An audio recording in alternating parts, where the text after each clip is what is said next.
Thank you. Ladies and gentlemen, we welcome you back to the opening round of the Apex Online Racing Endurance Championship Season 4 at Imola, circuit located in Italy. We're going to go ahead and welcome you back to Part 2 of the broadcast. We now have just under 5.5 hours remaining. Our leader remains the same. The 117 Fanta Porsche currently holds the lead of the race. For those just joining us, we'll do a little bit of a track walk here. Imola, located in the beautiful countryside of Italy.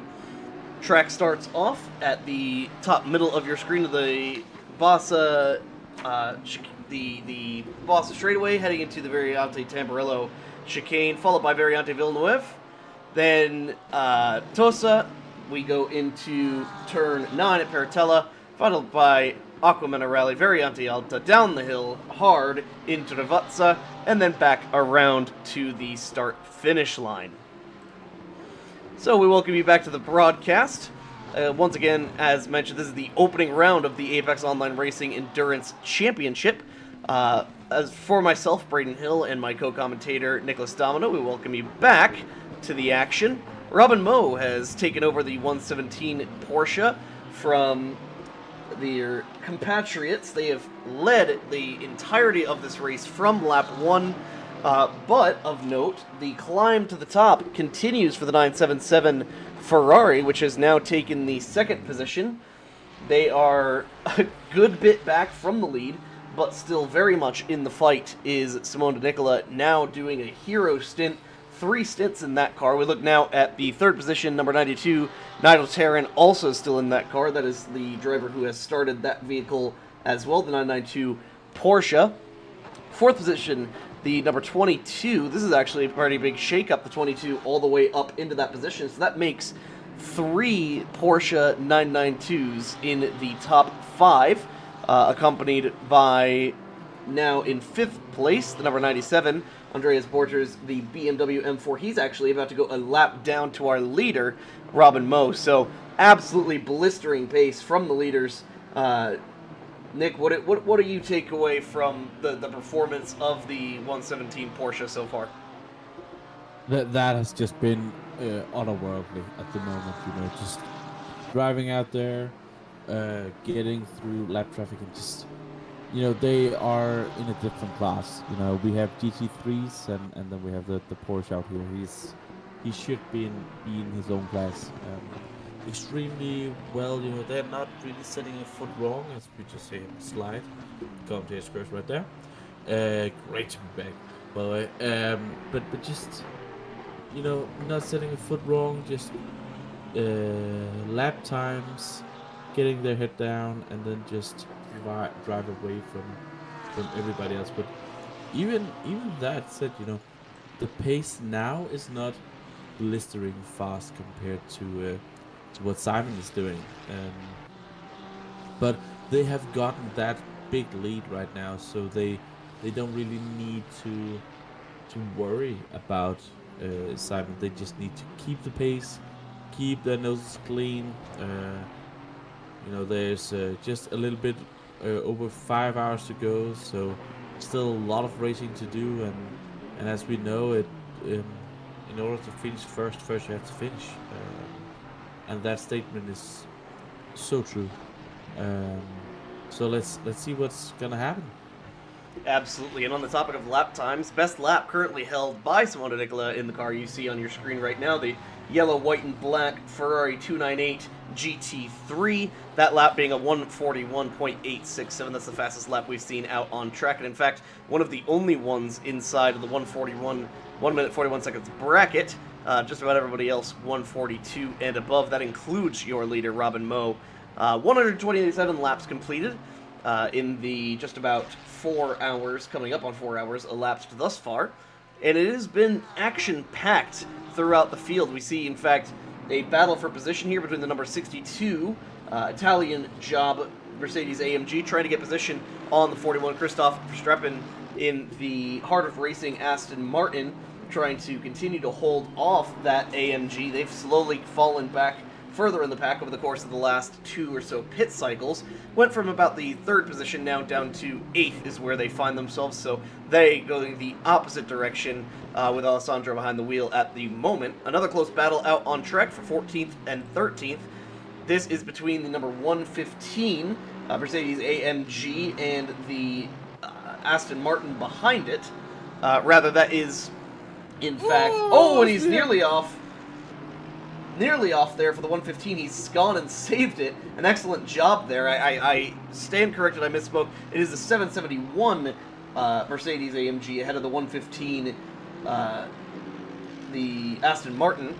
So that battle rages on, and maybe a little bit of extra breathing room for Rodion Osmanov in the 771. He has, in fact, gotten about, let's say, 5 car lengths of a lead there, and in fact, we've just had a new fastest lap of the race set by the number 97, Andreas Borchers, absolutely hauling the mail in that BMW M4 GT3, a 1:41.6. The track finally heating up, getting those tires into their optimal operating pressures and temperatures as we see our leader on the pit lane, and we just get started on a new set of pit stops. Those Porsches have been absolutely incredible on the fuel mileage, so excellently done. Great performance from that team as they roll off. Robin Moe brings that car in. Robin Moe will bring that car out and murder a cone while they're at it. In the meantime, save the cones.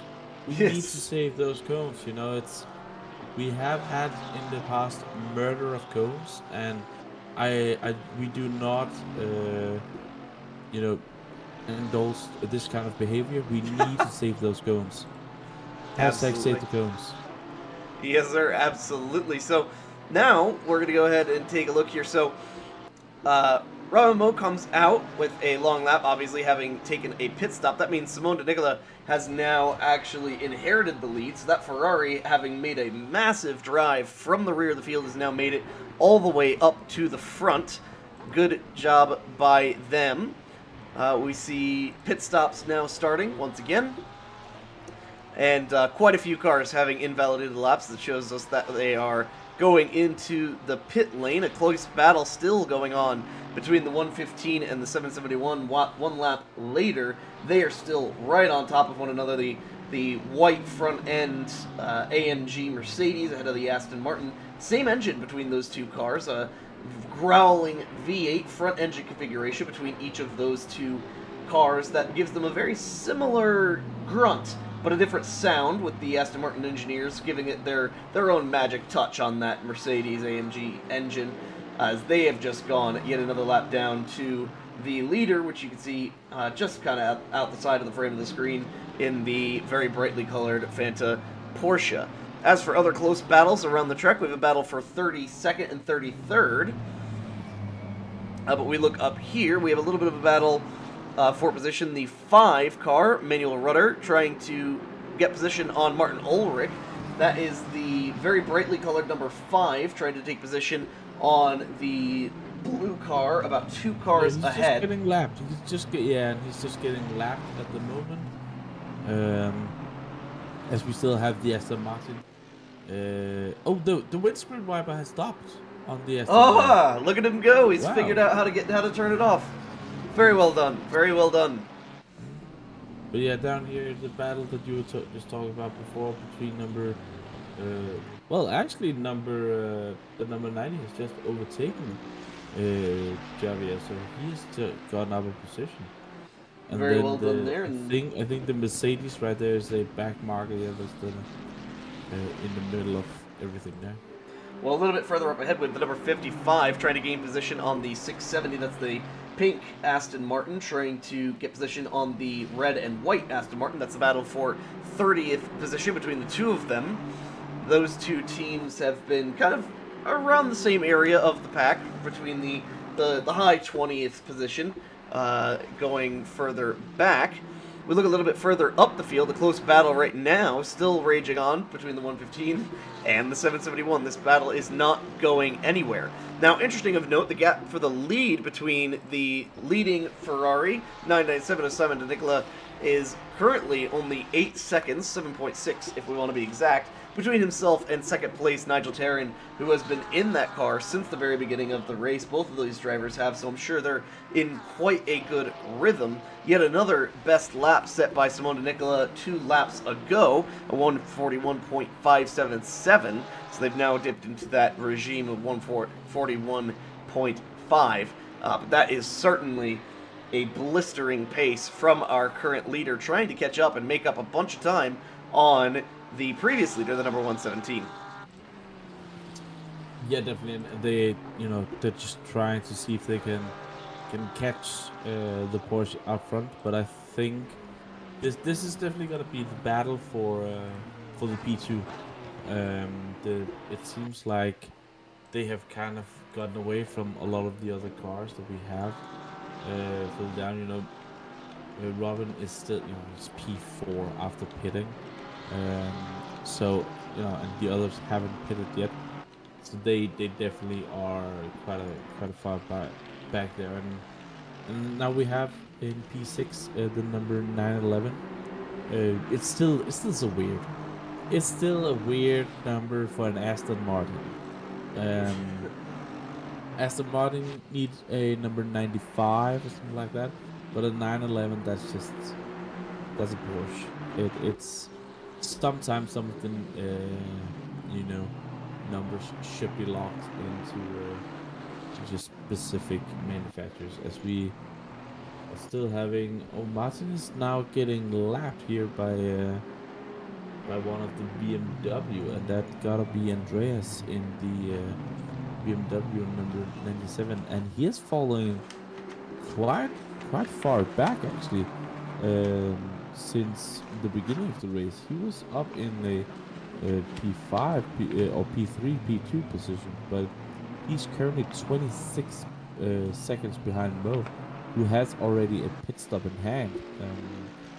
So he's quite far behind, but he's in the middle of nowhere. He has quite a gap up ahead and quite a gap to the car behind, which is the 911, which has 23 seconds again up to him. So gaps are starting to form at the minute, but that's just what we should expect in this or in this 9-hour race, and with 5 of them to go, people get into a groove and then they just drive around. So let's see if gaps will close at some point, or sometimes some cars just get a lot of speed. Absolutely. Yes.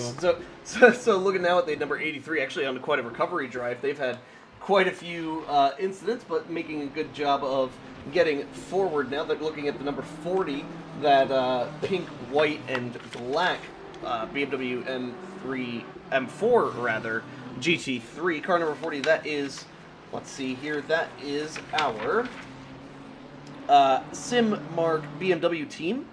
All of those drivers with names that I will never in my life be able to pronounce. So we will leave them alone and not hurt them. Why? Why? Because they're not supposed to be accents on those letters. In any case, that battle between himself and close by Hans Peter. Now looking at the very brightly colored fluorescent number 5 720S GT3. That one of, if not the only McLaren in this field, so well done for that team, despite the variety in this field. Still just a few outliers within that.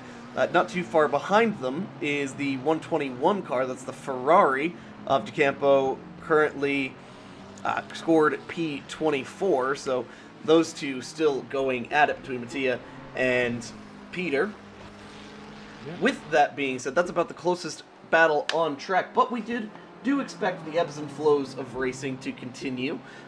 As they say, traffic giveth and traffic taketh away, and so we certainly expect that to keep going out and in. Certainly going to be an interesting end to the race. This is kind of the center section of the race. Everybody's really getting into a good rhythm, getting into a good groove. Looks like maybe a little bit of a close battle for P12 and 13, but besides that, we expect it to kind of string out, and so we'd like to take this opportunity to invite anyone from the teams to join us in the broadcast booth. And as I say that, some updates on some penalties. We've got a 10-second time penalty for car number 521, a 5-second time penalty for car 30, 10-second time penalty for car number 1, and a 10-second time penalty for the 555. Those are all for avoidable incidents. So those have been noted by the stewards and appropriately dealt with. We send our thanks to the Apex Online Racing stewarding panel and all of the organizers of the event. We invite any of the teams who maybe have a member who's not currently in the car to hop into the interview chat and hop into the commentary box with us for a few minutes. We appreciate you all being with us here in the Apex Online Racing Broadcast Center. Once again, with you today, myself, Brayden Hill, and my co-commentator, Niclas Domino. We are happy to have you with us as we take a look at the battle here for... This is actually for position 13 and 14. 13 and 12, rather. That's been a change for position between the 115, who has finally taken that position away from the Mercedes. That remains a close battle as ever. Another car we talked about a little bit earlier on in the broadcast that I'd like to make note of, the number 101 car, currently scored in the 11th position. That is our biggest winner, our biggest gainer of positions. That car is up almost, actually over 25 positions now. So they have gone from a really deep in the field starting position to all the way up into nearly the top 10. So a spectacular job by that team. Michael has done a great job in that car. Kudos to them. Looks like they've actually gotten a good bit of that damage fixed on the front of the car in the last pit stop. So certainly a good-looking BMW there, and it'll look even better inside of the top 10 as he continues to strive towards it.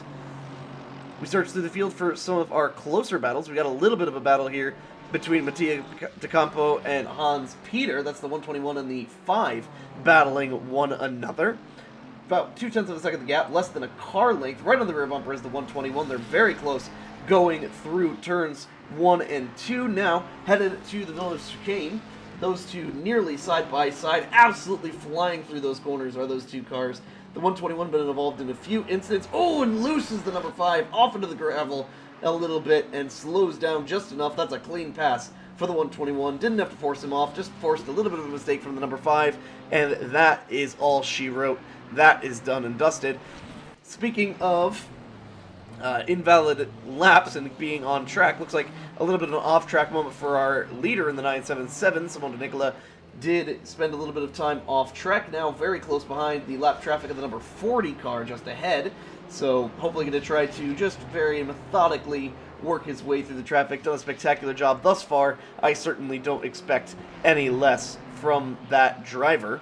As for close battles, looking a little bit further back, the battle rages on between the number 9 and number 90. About a second is the gap between those two Ferraris in the back of the field. The red number 90 currently has the position. The 9 currently wants it, that being the black and yellow featured car at the center of your screen. And not too far behind, I believe, is actually our leaders, looking to put them yet another lap down. So the leader is going to have to be particularly wary of the fact that that is a close battle for position. They're going to want to stay very attentive as they go past this battle. Yeah, definitely. Just looking at lap time at the moment, Robin is... Oh, as we had a car way off there. I can't see which one that is, but that was a BMW, I think, we had in the gravel just out into the kitty. I think that was number 7, actually. Yeah, that was the number 7 of Yeah, exactly. Polish name. Insert Polish name Yes. here.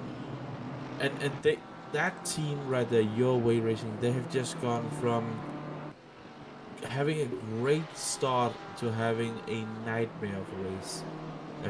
They just he just came out of the pits after they have just served a drive-through penalty for off tracks. They were off, had some weird pit stops we were looking at one point, and yeah, everything just And not far, and not far yeah. behind him is the battle for 11th position. That's a three-way battle right now between the 101, 115, and 771. That's BMW, Aston Martin, Mercedes. Those three all in a line. Big beefy V8s in the front end of each of those cars. Three completely different V8s, but three very different cars. And so that battle is all three cars just about under a blanket. The gap about 11, 12 seconds to the next car ahead and 14 seconds to the next car behind. Right now, the 115, the meat in the sandwich between the BMW and the Mercedes as they go down the Boston straightaway, headed to complete yet another lap. In fact, the 135th lap completed for these particular drivers. The Aston Martin pulls out to the right-hand side. Let's see if they're able to make it cleanly through here. Hopefully so, and the Aston Martin does get the position. A little bit of a fight back from the BMW. Oh, that's close. A little bit of bumping and banging there. Oh, a little bit of bumping and banging. Off into the gravel on the left-hand side goes the BMW, and that's going to open the door for the Mercedes going into the Villeneuve chicane. The Mercedes thinks better of it, backs out of the corner, and tries to set up a pass headed into Tosa. Not able to make that happen. The BMW going to defend that position successfully. Ooh, and that's a bit of a dive from the Mercedes. He's going to lose a bunch of space from that. About 4 or 5 car lengths the distance between the two of those cars now as the Aston Martin tries to run off into the sunset just ahead of that group. So a little bit of a jumble of positions there. The 101 continues to try to make the drive forward, but is going to be net -1 in that particular exchange. Yeah, and while you're talking about that, car number 22 by Ryan Cooper have been or are in the pits and now getting back out there. It looks a bit weird because it says Ryan Cooper is in the car, but on my overlay it says it's Hubert Hubert, who's yeah. yeah Hubert is driving. It might change when he gets into over news. So Yeah, it just let's updated for me. see that. Yeah. So it's a driver change for the number 22, going from going from Szymanski to Hubert. Ryan Cooper. Yep, that is the Porsche Spinala team. So going from the Polish gentleman to our Dutch compatriot in the number 22 car at the moment, currently behind the wheel. Best lap still remains in the hands of Simone Nicola in the number 977 Ferrari that has still not come in. Very impressive that they're still going on that fuel strategy. Another close battle a little bit further back between 25th and 26th. The number 99, Joshua Charrington, tried to put a little bit of pressure on the 56th. That's Andrei Chastikov, currently holding him off. That was the Aston Martin that had their windshield wipers on through the majority of the race. That was quite an interesting one. Another very close battle a little bit further up the field between the 333 Richard Benz trying to put pressure on the 5 of Hans Peter, and Hans Peter's loose. Oh, that's a little bit of contact there. Hans Peter off into the gravel just a little bit, slowed up so much that the 333 almost just couldn't even stop, and that very brightly colored pink BMW making contact with the rear end of the even brightlier colored green McLaren 720S. A little bit of contact there, but I don't think any harm done. I think something of just a racing incident there being so close together. And interesting of note that the 333 has made it all the way up into the 24th position after being involved in an incident on lap 1 and was at one point or another scored 42nd on the grid. It should also be made note of that out of the 42 cars that has started this race, 39 still run out on track. So that battle continues to go on. We go back to the battle behind between the 99, Joshua Charrington, and Andrei Shastnikov. Oh, number 33 just almost went in to the back of that Have they gone back McLaren into the once McLaren again? Yeah, oh my goodness, that was so close.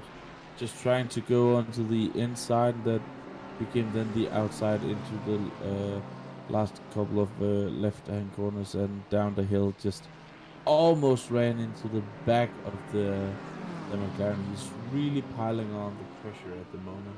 Absolutely, and now they go into turn 1, nothing between them. You could hardly put a piece of paper between the diffuser of the McLaren and the bumper of the BMW. They exit the first chicane there. They get successfully through Tamburello and onto Villeneuve. Not a good passing zone. The 333 thinks better of to make a move. Thinks better of it there, does not go ahead and do it, and this is exactly the spot where they made contact 1 lap ago. They continue to battle on. Nothing too crazy going on there, but that battle continues to be close. A little bit further back, that Joshua Tarrington, Andrei Shastnikov battle goes through the chicane at Villeneuve. They have now they've now lost, I believe, 2 laps to our leaders. These drivers all the way towards the back, so a rather incredible spread of the field, and I really don't think that speaks to how slow other drivers are. It speaks to how fast that 977 car is, and the 117 as well. As for our top 5, I believe the only drivers yet to pit would be the 92 of Nigel Terran and the 977 of Simone de Nicola, all on different fuel strategies. I think what we're really seeing here is on these fuel strategies, we're seeing the Porsches and the Ferraris come further towards the front of the field as the major advantages of their fuel tanks and the new cars in general. With the balance of performance, there is still a pretty big advantage if you've got either that Porsche badge or a Ferrari prancing horse on the front of your car. You know that you're going to certainly have a strategy advantage. Yeah, definitely, and she's resting the car a little bit, Robin, here. It's just interesting, what's gonna happen, because we, of course, here in the AOR are gonna try and balance them out as much as we can, but KUNOS as well will be looking at BOPing it, and that can only really happen with us having events like this, gathering data. Alright, which cars are faster and what is going on with fuel and stuff. That's always the thing about new content. It will provide with stuff like this. But I actually have a question for you, mate. Go on. Because there have been rumors, and there has actually been, as we have the leaders in the pit finally. Would you like to see the new Ford Mustang GT3 on this service? Well, I may be slightly biased, admittedly, given the fact that I work for Ford. But yes, absolutely. I think everybody within the racing community, people who are fans of GT3 racing, one of the best things about this class of racing is simply the amount of variety that we get. There's nowhere else that you get this many manufacturers all battling against one another in relatively even circumstances. I mean, sure, the Porsches and the Ferraris clearly have the day-to-day, but that can be completely different in a few weeks' time when we go to Mount Panorama for 12 hours. It really just, they're so unique, and yet is such a good form of racing. I think there's really nobody who would dislike seeing yet another option added to the field for these drivers to choose from. Because at the end of the day, the people who really want to go fast will choose the fastest car. The people who want to enjoy a car that they enjoy in real life will choose that car. And having that option certainly opens up those sorts of opportunities. Yeah, but also we will get a true V8 American muscle on the... well, you'll get to battle, you'll get to have those front-engine V8s all going against one another. The Ford Mustang, the BMW M4, the Mercedes AMG, the Aston Martin Vantage, the Lexus RCF, all of those with monstrous V8s in the front end of the car, all getting to battle against one another, representing several different countries. I mean, you've got the UK represented in Aston Martin, Germany represented in BMW and in Mercedes. America, of course, being represented by the Mustang. So there's certainly a large amount of big advantage and kind of a fun little competition between those who might be fans of both. But we do hope that everybody kind of chimes in the chat. We understand we have a lot of really great viewers with us today. We thank you for joining us at this beautiful Italian circuit on this wonderful Saturday evening. Getting into the evening for those further afield in Europe. Of course, for myself in the U.S. early in the afternoon. We thank you for joining us. And so, with that, some battles out on track that are getting pretty close. The number 17 putting a bunch of pressure on the 566. That's the Mercedes, the red Mercedes, putting a bunch of pressure on that pink and white Ferrari ahead. Not quite able to make the pass there, but certainly putting a heck of a lot of pressure on. This is actually a battle that is a lap down relative to the 22 car that is immediately behind. That's the white Porsche trying to get past. That is laps up, and man, that is a dive bomb and makes it work cleanly. Very well done there by Ryan Cooper. Very well executed. Well done, sir. Very, very well done. That was a dive and a half, but he needed to get by, you know, and with the Mercedes not really moving out the way, he had to do something else. Absolutely. As we ride on board with Ryan Cooper, you can see the rear end of the Ferrari ahead of him in that lovely pink and white livery. Headed now into the Villeneuve chicane, going to make a hard left-hand turn. Hard in there into the braking zone, and those Ferraris are just so good in those high-speed corners. So hard to get anything on them.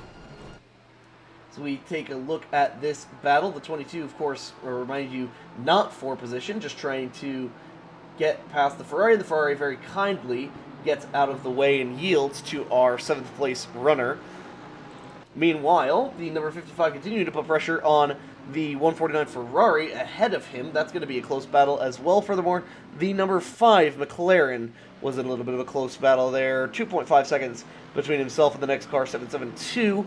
That is Devlish Singh in the Lamborghini, the Indian Lamborghini there. We go back to this battle for what will be 25th position between these two very talented drivers in the pink and white and blue cars.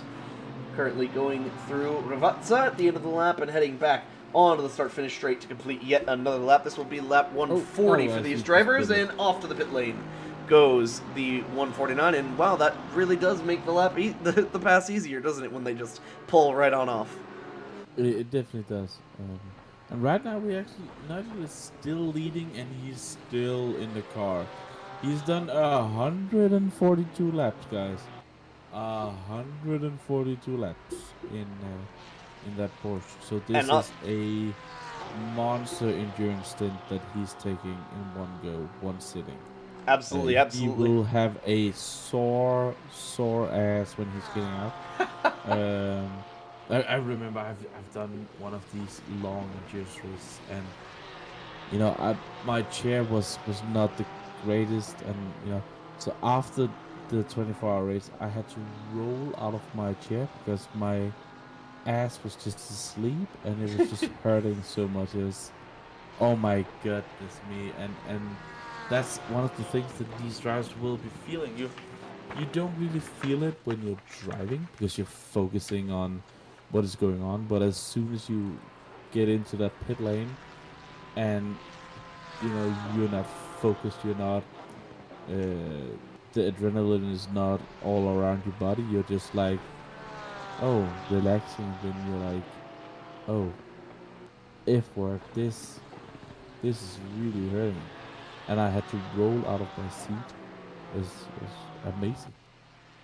Absolutely. Not really something that I wanna experience too often. It was horrendously.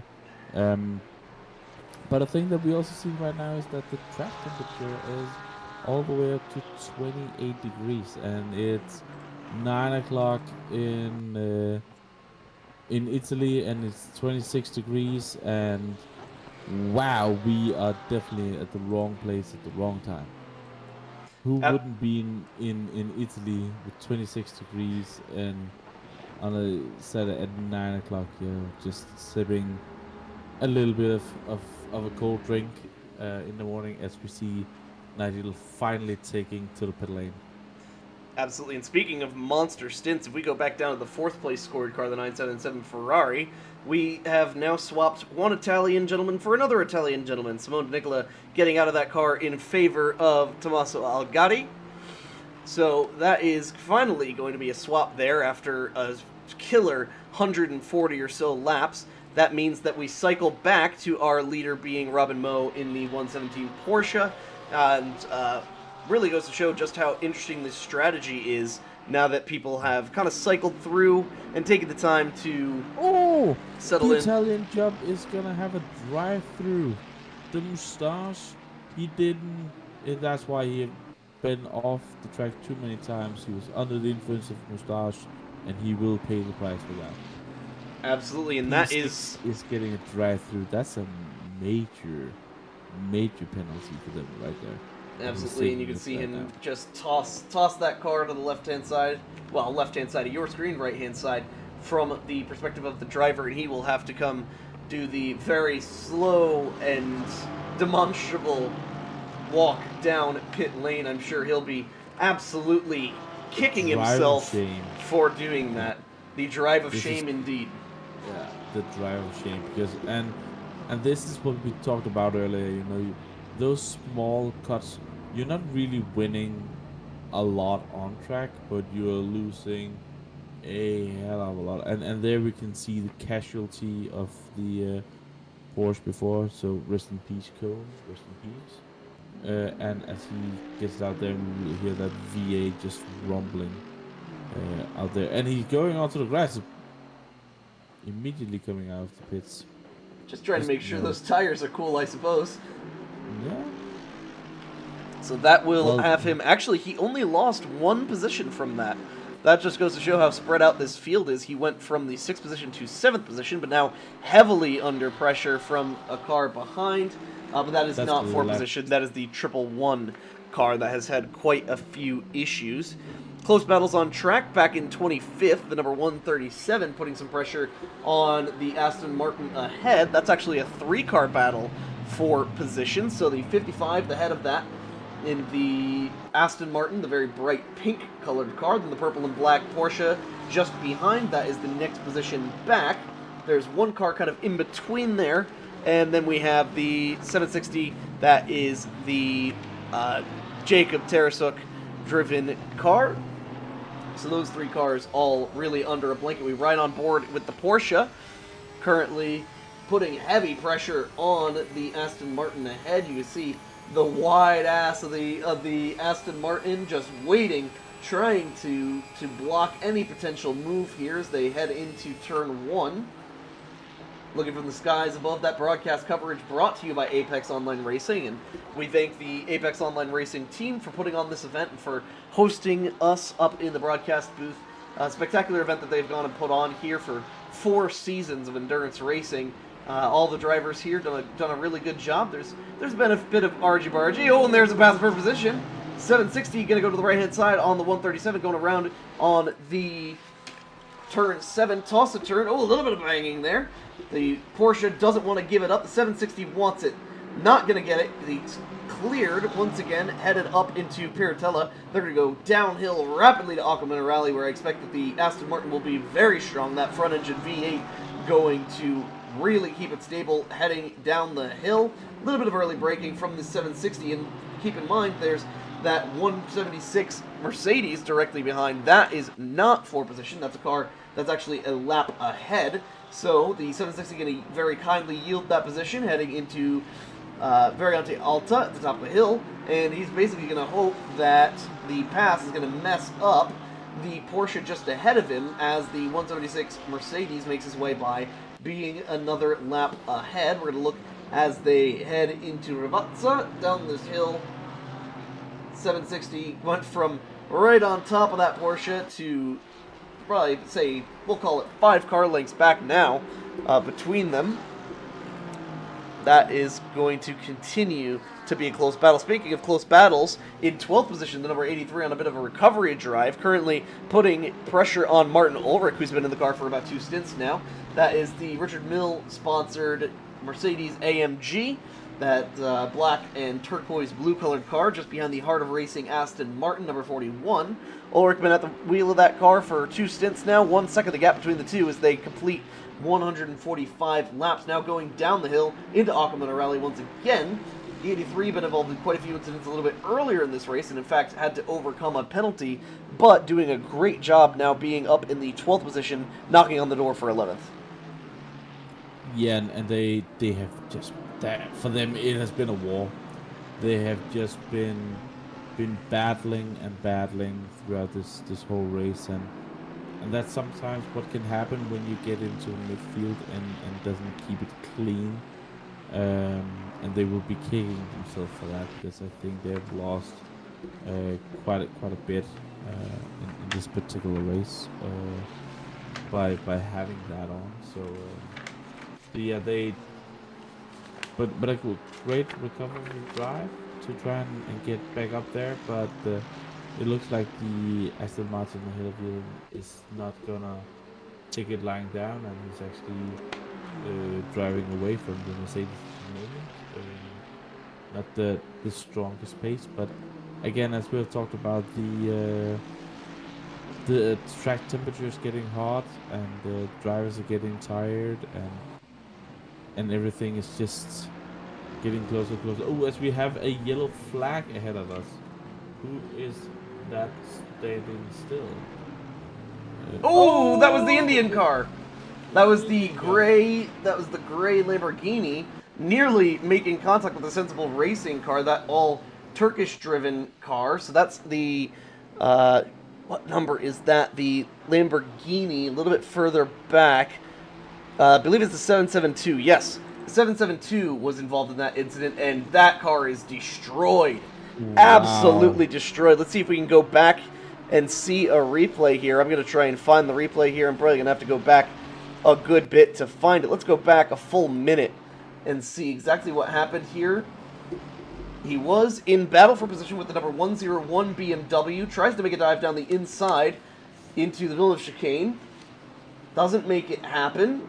A little bit to the inside. Oh, in contact between himself and the 101. Hard into the wall for both of them. Looks like the 101 went a little bit wide on the exit of the Villeneuve chicane, and in fact ended up making some bad contact, and then the 772, maybe a little bit questionable re-entry there. We're going to ride on board and see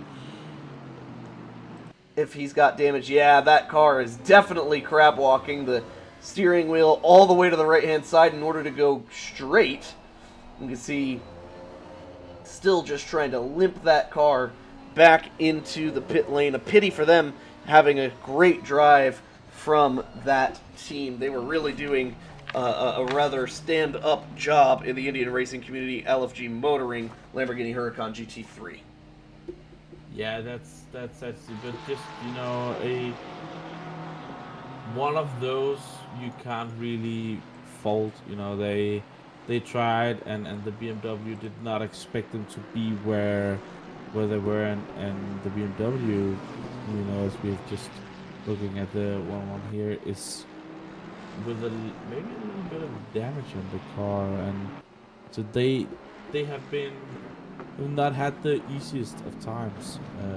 Well, they were in the wall with that 772 car just a moment ago. They were, and that for them is sad. You know, they've really been fighting and had the most you know, places gained. So let's hope that has not damaged their car, but an incident, and that's how fast it can go. You know, you can go from 0 to hero, and from hero to 0 in just a span of a corner too. And credit to the Polish team, they've now gotten into the top 10, so they have actually overtaken the 41 of Martin Ulrich despite that incident. So certainly, I think the battle between the 83 and 41 slowed down the 41 enough that the 101 was able to overtake. And that actually gets them up into the top 10. So despite that damage, still a spectacular drive from the Polish team. Yeah. Looking for just while we are having, you know, these races in the background, you asked me earlier about GT3s at Le Mans. Yes, what's your own opinion, GT3s at Le Mans? Well, And a potential Ford Mustang. Yes. Well, at Le Mans. if I had my way, it would be a Ford GT. It would not be a Mustang. but they've decided to discontinue that program, unfortunately. As for GT3s at Le Mans, I love the idea of this many manufacturers. I mean, if we go and look at the standings here, Aston Martin P4, Porsche, Ferrari, Lamborghini, BMW, you'd never see that sort of variety in manufacturers in any form of racing. So the idea of bringing that to Le Mans is certainly very, very exciting idea to look at. And furthermore, I think it would continue to push the importance of the GT3s on a global stage. Yes, they're growing quite a lot. Oh, and the 55 with a little bit of a slide there. No harm, no foul there, I think. Gonna have to be careful how he rejoins. Careful now. There you go. Very well done. Very good little rejoin there. Very well done. Sensible driving, we like seeing that. That's really great driving there. Yeah, he just lost it, and so often you just you want to get back so far, and then you just make it wrong. But yeah, just to drill on your point, yeah, getting all of these amazing cars back on Le Mans is gonna be, or to Le Mans is definitely gonna be amazing. And I sincerely hope that they will have a pro and an AM class again, because I do miss the old pro GT lineups. This season it just haven't really been the same. Even though we have I've had a great fight up with the Iron Danes, being Danish, seeing Michelle Gatting doing well in that sense is amazing. But a all pro GT lineup, just seeing the greatest drivers in the world, in some of the greatest machinery that GT cars can provide, it's just gonna be amazing. I am interested to see, they were talking about actually having a Le Mans spec for the GT3 cars, a premium spec that they would be able to put on. Not sure what that's gonna be all about. I think the challenge that comes with that is every manufacturer then has to put so much money into R&D for all the parts to meet that specification. Yeah. Sure, it might, it's in an ideal world for the teams, they want to be able to take the car that they just raced at Imola, or that they just raced at Indianapolis, or that they just raced at Bathurst, and take that same car and just show up to Le Mans and race. That provides a big challenge of having to redesign parts of the car. That's a lot of money for manufacturers. Yeah, but it sounds like it should be a small fix to the existing cars. So it would be a little bit of body work that they could change on it. But I remember seeing the Aston Martin here when it first arrived. The GT3 car, and without BOP, it was 1.5 seconds faster than the GT variant that was driving around Le Mans at that specific year, because the GTE was driving before the GT3. So the GT3s are fast enough, because what you will really experience with these around the world is a lot of top speed. Because they have downforce, and these cars have a lot of downforce, but not as much as what we have with the GT at the moment. As we're seeing the battle for P3 heating up, the 911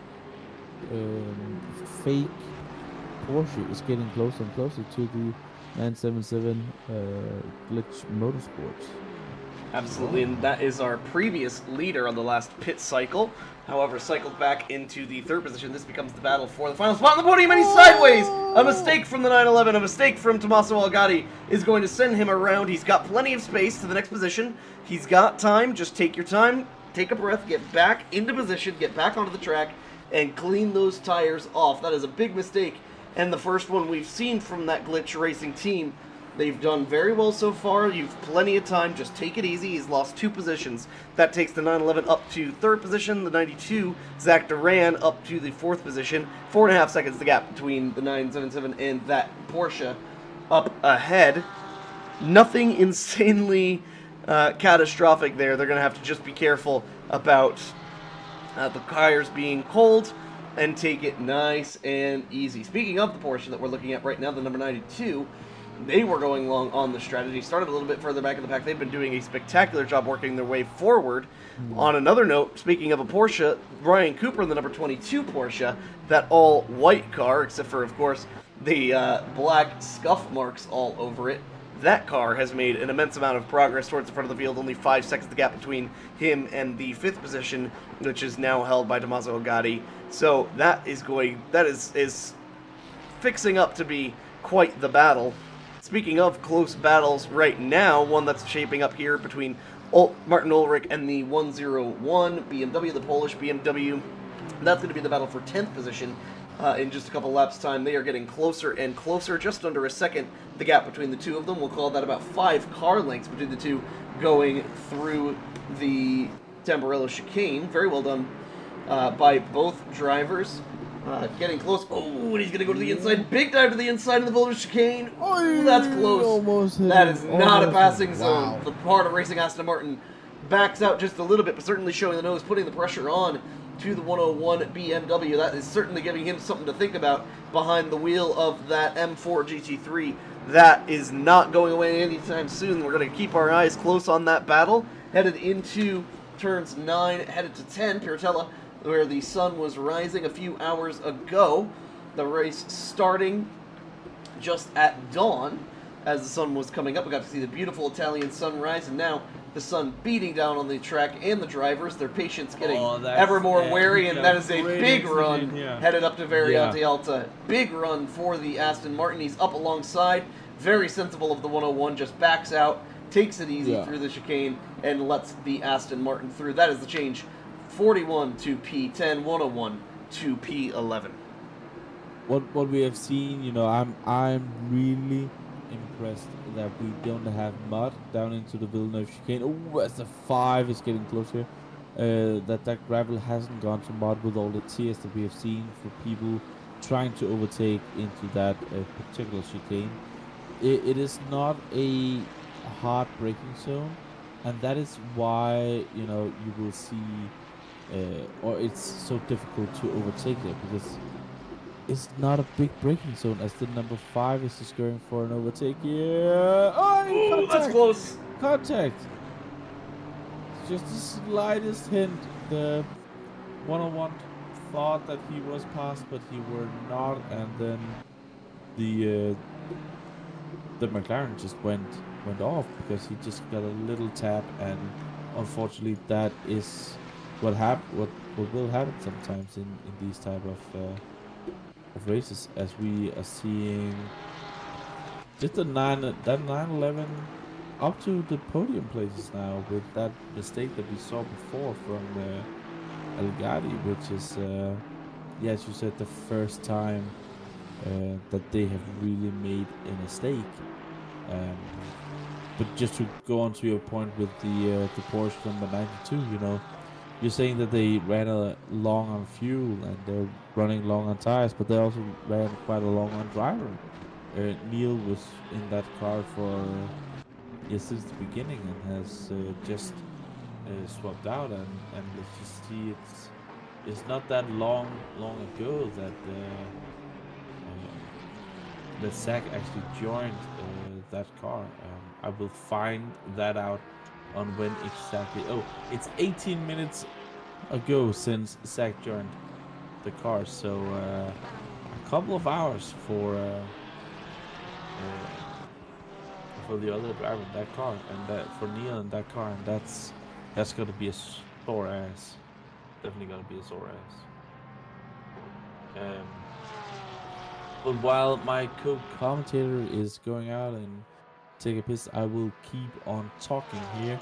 as we have the number 911 pitting once again. They are again off course and off brand compared to all the others, and I'm just interested to see how this pit strategy is gonna go.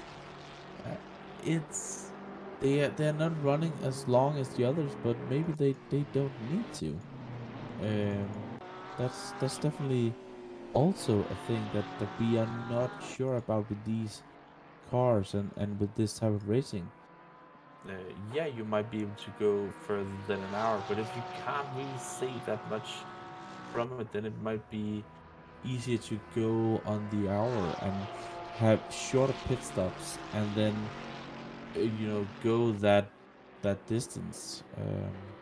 It really is beneficial when you can save that pit stop, as there's a close battle between the number 5 Aston Martin of Hans Peter and Kavlin in the number 566 uh, pink and white Ferrari here. Oh, as Hans has gotten a drive-through for going off track once again. He will be kicking himself for that one, because he's actually had a decent race in getting that beautiful looking McLaren up into P18. And one thing that's weird is the McLaren doesn't look like a GT3.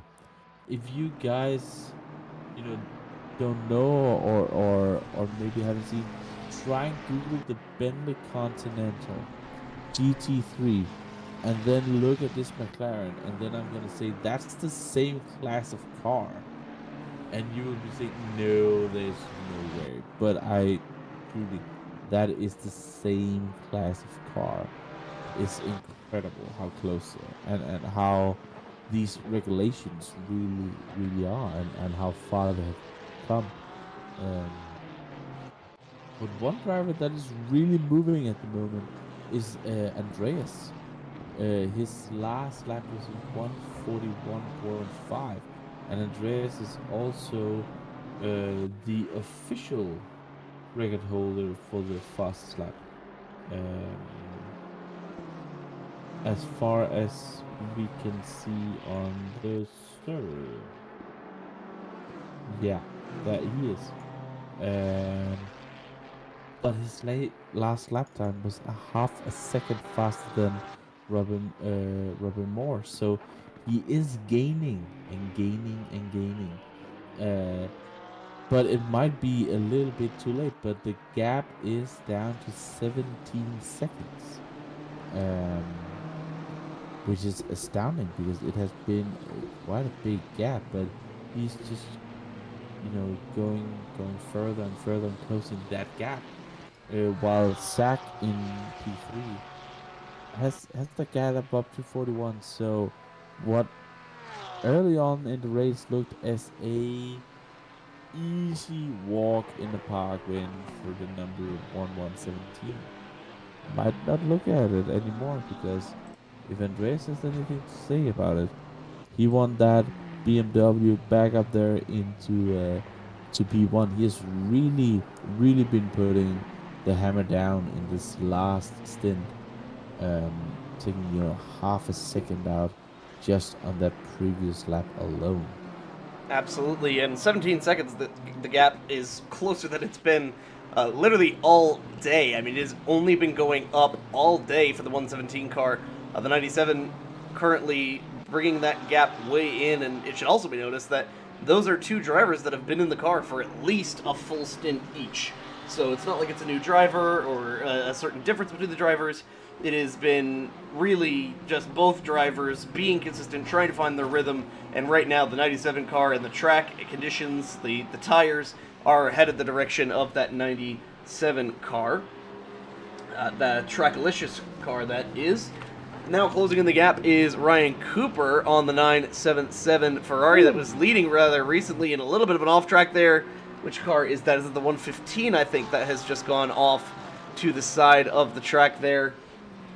That being a lapped car, so thankfully not any of our front runners getting into too much trouble here. Speaking of front runners that have gotten into trouble, the number 7 car, all the way back mired in 16th position, was running in the podium positions for the majority of the beginning of this race, but has since found himself all the way back in the 16th position. That's significant because he has just gone a lap down to the 97 car, which he was battling with for lap after lap after lap just about 2 or so hours ago. Oh, how the tides can change in just a few hours' time, as we've crossed over 4.5 hours remaining in this race. We watch along with Ryan Cooper as he tries to continue to put the pressure on the 977 ahead of him. We saw a mistake from Algaidi a little bit earlier on, taking quite a lot of curb in that Ferrari. That is bold from the driver, but certainly has quite a lot of pace. I think all of these drivers just trying to settle into a rhythm and find what they can, where they can, and certainly are all doing their best to survive the conditions as it continues to get hotter and hotter and hotter. The sun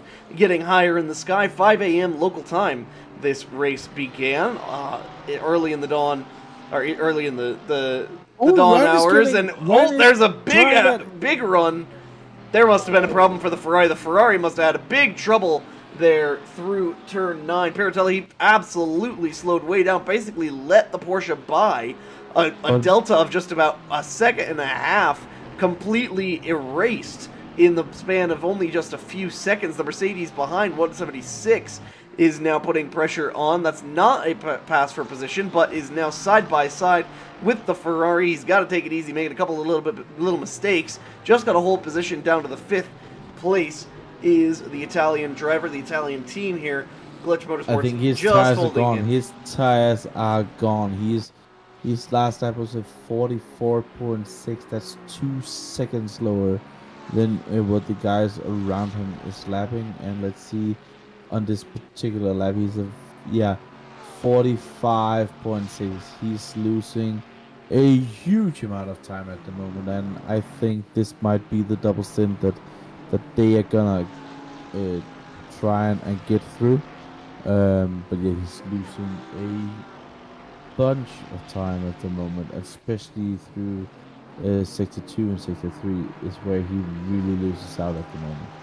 Absolutely, and I think that's going to be interesting to watch because there are definitely some teams that decided to do that double stint earlier on in the race when the temperatures were cooler. There was maybe a little bit less tire wear. So this is going to be interesting to see how some of these teams cope as they have to do these double stints. Again, only a limit of 7 sets of tires between practice qualifying and the race in today's session. So trying to make 7 sets of tires go through a 9-hour race is certainly a challenge. I believe that means at least 2 double stints throughout the duration of this race. May even be 1, depending on the teams and whether or not they've used scuffed tires earlier on in the weekend. However, certainly we are seeing the struggle from the Ferrari, losing tons of time, 2 seconds in the last lap to Cooper just ahead. Yeah, and Cooper's just getting away with it at the moment. But we might also see that some of the front running drivers haven't done that and have just put on new tires. We don't know yet, and that could be really, really interesting. But as I'm talking about that, the battle for P1 has gotten further away. Andreas has lost a little bit of time here over the last couple of laps, and that gap is now up to 17.4 seconds again, as Ryan is just trying to get past all of these back markers, and Thomas got down to a 43.3, so the pace is back there again. He might have just lost a little bit of concentration as well, and lost a lot of time in 2 laps, and that's what you can do in these cars. If you make a mistake, you lose a bunch of time. It's not a little bit, it's a bunch of time that you're losing. As we're seeing the number 7 here, they got a 10-second penalty just after they have gotten through the drive-through penalty. So that 10 seconds penalty might be for something that they have been a little bit naughty about on the track.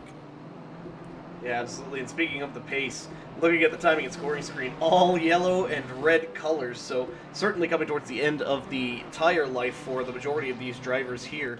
Only 2 or 3 cars I can see that even have green sectors. So as of right now, everybody off of their ultimate pace. See a little bit of a weird moment for the Ferrari behind there in the back of the shot, but just about a second the gap between the number 7 and the number 14. We haven't really talked almost at all about the 14 car. Ader Wilspin currently behind the wheel of that car. That is the Team 8 car, the sister car to the number 92 Porsche that's currently running on in the podium position. Zach Duran and the number 92 up ahead, teammates to this Ferrari. This is the third car in their fleet, right? I would actually have to look at that. I know there's at least 2, but I think the third may be in the second tier split. But I could be wrong, and if somebody wants to correct me on that, please certainly do, as that gets even closer now. The 7 getting quite a good run there, under a second the gap now, 0.7 of a second, roughly.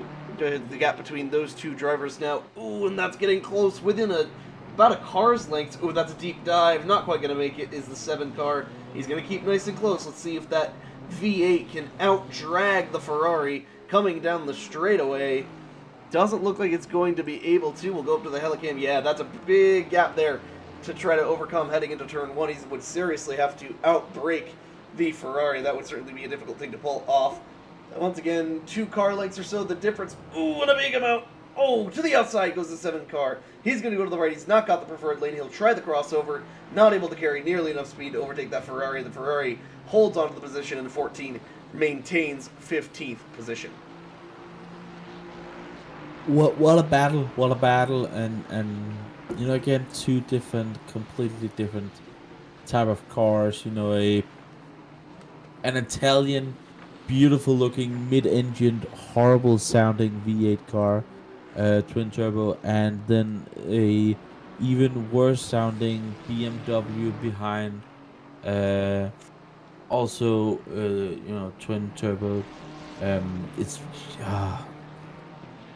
forget those turbos. Let's get away with them and just let the car sound amazing again. But you know, even the M4 is a beefy boy, but if we go back and remember the M6, that was, wow, that was a huge car, and but it wasn't really, you know, anything to write home about. I think the drivers are a lot more happy with the new M4.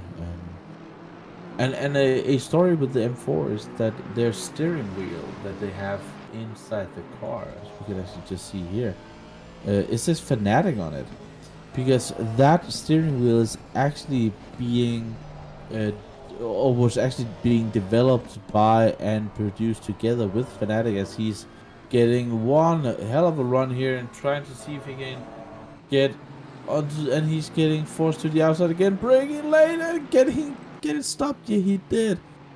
Wow, that was a move. But yeah, just getting back to that Fanatic story again, you know, developed by Fanatic, who develops sim racing gear. So you can actually take that wheel in the BMW, and they can actually put it on a Fanatic rig and it will work.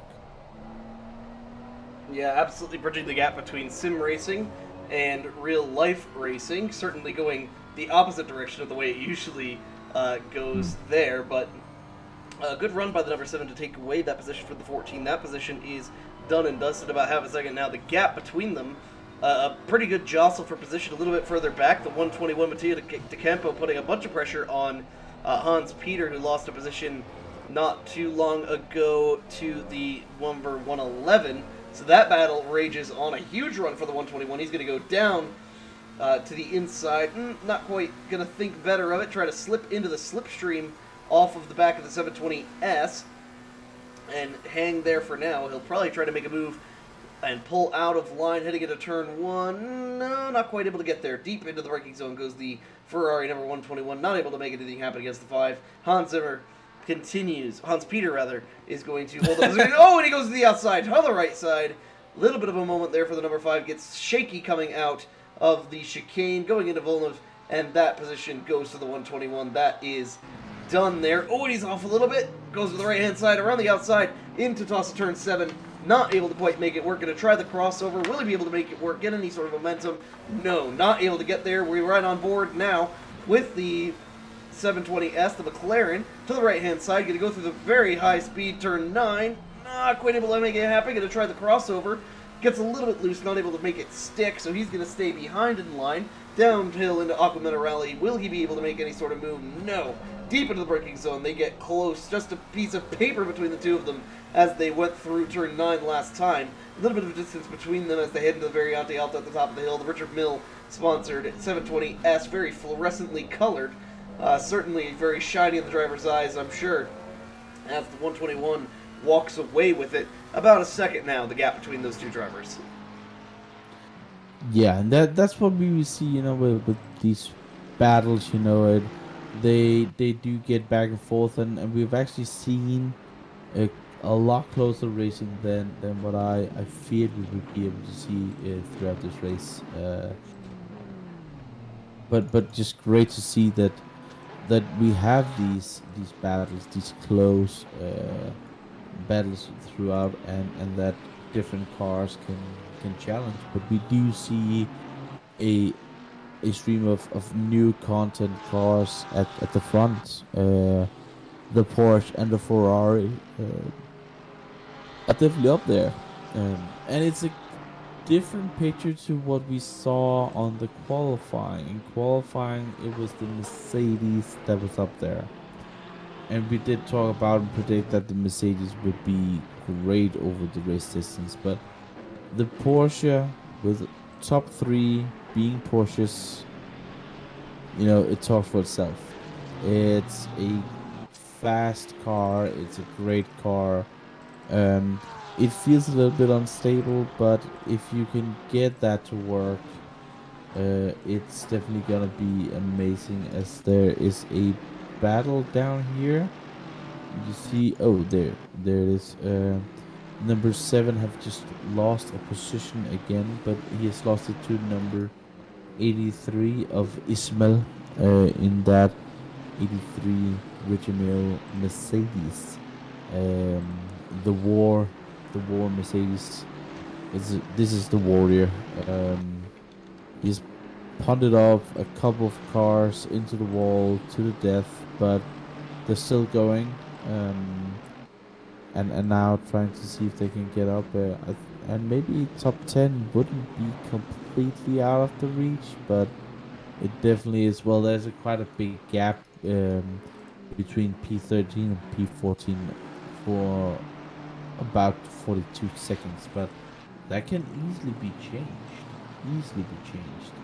As we see the number 82 mustache Mercedes going into the pits again. Absolutely. So they're having a little bit of trouble there. We look now at the number 97, that very bright and gradient-colored BMW, currently scored in the 5th position. So they're cycling through on the pit stops once again. We see them in a little bit of traffic here. About a gap of, let's see, what is the gap there? Pretty darn close. They are just about 2 seconds between themselves. The 977 ahead, that is the Ferrari. So about 2-3 cars between the two of them.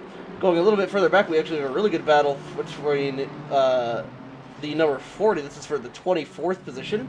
Looking back at the number 40, he's putting pressure on the 121 Ferrari, who we saw take a position not too long ago from the 111. So they've now both passed the McLaren and the Aston Martin. They're both up towards the 25th position. That actually is going to be the battle for 23rd in just a moment's time, going down to Ravazza and just behind Hans Peter, trying to keep the pressure on Pier Francesco Sadaros. So they are going to continue battling it out between the two of them. A little bit further up, if we go back to that number 97, 1.5 seconds the gap between the two of them as they go down into turn, actually not turn 1, that is the Villeneuve chicane. Those two are still going at it. Yes, so the pressure's still on. One car is currently in between them. That's the number 17, that red Mercedes you can see to the right-hand side of your screen.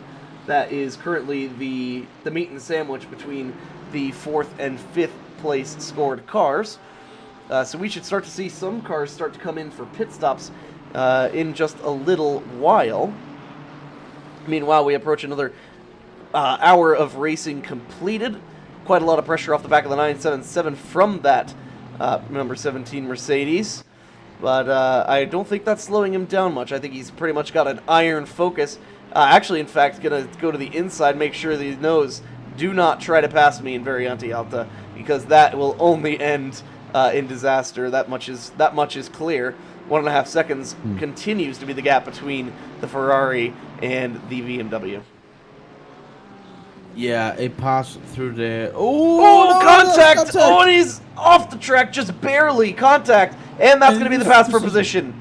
The pass for position has happened. 2, 3 cars, 4 cars almost go by the Ferrari. A victim of the number 17, late braking into the corner. That is not what you want to see from Julian Bernard. That is certainly not what you want to see from a car that's a lap down. Now gets the 10th position as the cars ahead start to pit. That is not what you want to see at all. Let's see how the BMW behind manages to negotiate through the situation. Reyes has been in this car for 2 or 3 stints now, so he's absolutely in a rhythm. Let's see how he manages to cope and get through this lap traffic. If the lap traffic is going to be a little bit more cordial to this driver than the one previous. Yeah, and you just don't want to see that, you know. Once you're a lap behind, you need to move out of the way. Or if you're gonna pass again, you try and unlap yourself, make sure it is safe. And that was not safe. And yeah, if I was the stewards, that would be a slam dunk penalty right there, because first of all, he pushed the car, he overtook the car, and the car lost a position, and you are a lap behind. You should not be fighting with the 997, and he has had a horrifying stint here, going from P2 to P5 in a matter of an hour in the stint, and losing a huge amount of time to the other drivers. While we are seeing that and looking at it, the number 16 Ishmael is doing a drive-through for cut off the track, and he's getting out right ahead of this battle, this group of cars, and just right behind the BMW, in front of that Aston Martin, and he is now go out there. Let's just keep on with this a little bit. Yeah, that number 17 is certainly going to be getting some messages from the number 97 team, being in the way. They're not really getting to the side. It's looking like some. Let's take a look at race control here. No, nothing new. So the most recent race control incident being handed out from lap 87. Of course, race control trying to keep up with everything on the track and doing a spectacular job of it. So they are doing their best to really get everything in here. We are now approaching 4 hours remaining, and then we will probably take another hour break or so here in the broadcast center and leave you to the glorious sounds of these GT3 cars going around. Our leader continues to be the number 117 Porsche of Robin Moe. 62 seconds the gap, over a minute to the next car in line, the number 92. So that gap certainly expanding rapidly. I believe about a pit stop in hand does the 97 have on the 117. So they are certainly off sequence from one another. We'll try and go ahead and see exactly where everybody is here. Yeah, this is just from one of our YouTube guys. Mark Racing is saying that he wants to see a little bit about where the number 716 was, the Pavel in the Lamborghini. This is the Evo, the new version of the Lambo. out there sounding, screaming as a Lambo should, being outrageous as a Lambo should be. Um, they're a bit further down the field, but still going out there racing hard, racing fair, and that's what we like to see. Pace might not be to be at the front, but this is also one thing that you can say to yourself, "Oh God, we did it!" We did the best we could, but we also got through that 9 hours with the track temperature raised all the way up to 31 degrees. This is increased by 4 degrees within the last 1.5 hours. So quite a lot there. But let's get that run down. Absolutely, and that's one of I believe 3 almost entirely Russian teams we have in the field, which is exciting. Good to see quite a few here. Looking at the fantastic Fanta car, that Porsche that's leading the race and has been really since the drop of the green flag. We've of course had a couple of changes for the lead, but really only as a result of pit stops, etc. So the lead still well in hand for the 117 car. Really no question about that. In the pit lane is the number 41. They are now out of position there. So the Heart of Racing Aston Martin finds itself on pit lane. We go ahead and try to see what other close battles we have here. Try to get the technical difficulties out here. The number 120 actually looking very, very good there. 120 actually putting a little bit on the 83 here. That is the Mercedes that we've talked about quite a lot today, some for good reasons, sometimes for bad reasons, but certainly doing an okay job of trying to recover in that car, up to 18th position after some of their trials and tribulations. The 120 we haven't had a whole lot of opportunity to talk about, so why don't we go ahead and talk about the number 120. That is the Cracked Racing BOP Postal Service car, featuring 4 drivers on that team. So right now it is the, trying to look through my list here.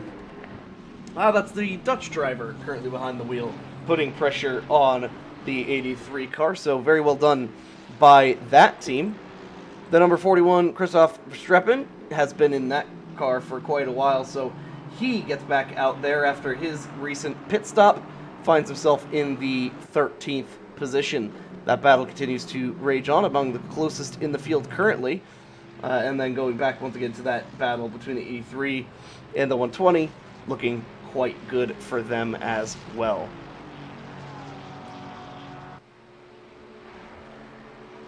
So, this is getting great at the moment, as I think the 15 might have had, or the 101 might have had an issue with the 333 there, getting slow out of the corner. I think that might be worth a little bit of a replay just to see what had happened there, maybe. Yeah, let me see if I can get the replay on that one here. Go back about 30 seconds here. Oh yeah, just off track. It looks like the 101 just overshot the Villeneuve chicane, ended up inside of the 333, and then maybe took up a little bit more space than he should have. Ended up just making a little bit of contact, bit of a hip check there. No harm, no foul in my opinion, but certainly a little bit questionable considering the 101 had already been off the track. I'm not sure that was a battle for position by any means. I believe the 333 is actually well further back. In fact, in 26th position is Christian Benz, all the way from an incident early in the race. So, with the 5th hour of racing just coming up on completed, we're going to go ahead and run you through the field before taking another break up here in the broadcast booth. So we'll start off with our current leaders. This is the 117 Fanta Porsche that is currently being piloted by Robin Moe. Second place position, number 92, Zach Duran in the Porsche 92. That car doing exceptionally well up at the front of the field. Ryan Cooper, the third Porsche in the top 3 in case it wasn't obvious how dominant those cars were. Number 97, Andreas Porters in the first of the BMWs, probably the fastest competitor to any of the Porsches in the field. Then the 977, not too far behind, that's the Ferrari Glitch Motorsport car, the all-Italian driver lineup there. Then we have the 911, the very lovely sounding Aston Martin V8, currently piloted by Konstantin Solotov. We go back a little bit further, number 62, Giovanni Pippo in the Italian Jobs sim racing machine after a unfortunate penalty for that car. 8th position, Julian Bernard in the number 17 car. That another one of the Mercedes AMGs actually down a lap. So after 5 hours elapsed, all the way up through 17th position lap down. We go a little bit further back to the Russian driver Daniel Sergin in the 777 Ferrari making their way up. A quiet but successful day for that car. Then in 10th position we find Konstantin Romanek in the number 15 Mercedes AMG, that matte black vehicle with the turquoise wheel stripes there. 11th position currently belongs to the number 771, that is the white front, brown and black rear end Mercedes AMG from Dive Bomb Motorsport. A little bit further back, Armando Ortenzi in the 115, that is the Aston Martin Vantage GT3. Then a little bit further back, the number 41 Heart of Racing Aston Martin, being piloted by Christoph Verstappen, in the 13th position. 14th position belongs to the number 14 car, Adrian Wilspin, in the sister car to the 92, the number 14 Ferrari. Finally then, in 15th position, the number 101 in the 15th position, currently on a little bit of a recovery drive with damage to the front end of that car, the Silver Racing team. So, with that, we once again thank you for joining us in the broadcast center. Nick and I will take yet another break before taking you all the way to the finish of this race provided by Apex Online Racing. This is Season 4 of the Apex Online Racing Endurance Championship, Round 1 at Imola.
Welcome back, ladies and gentlemen, to the Apex Online Racing Broadcast Center for the last 3 hours of racing in the opening round of the Apex Online Racing Championship, the Endurance Racing Championship that is round 1 here at Imola. We join you with just under 3 hours remaining in the race. We start off here. Oops, I just closed that instead of clicking on it. We join you with just about, 3 hours time remaining. Neil just going off a little bit there, sorry. A little bit of excitement going on towards the front of the field, having a little bit of an issue connecting here. Here we go. Beautiful.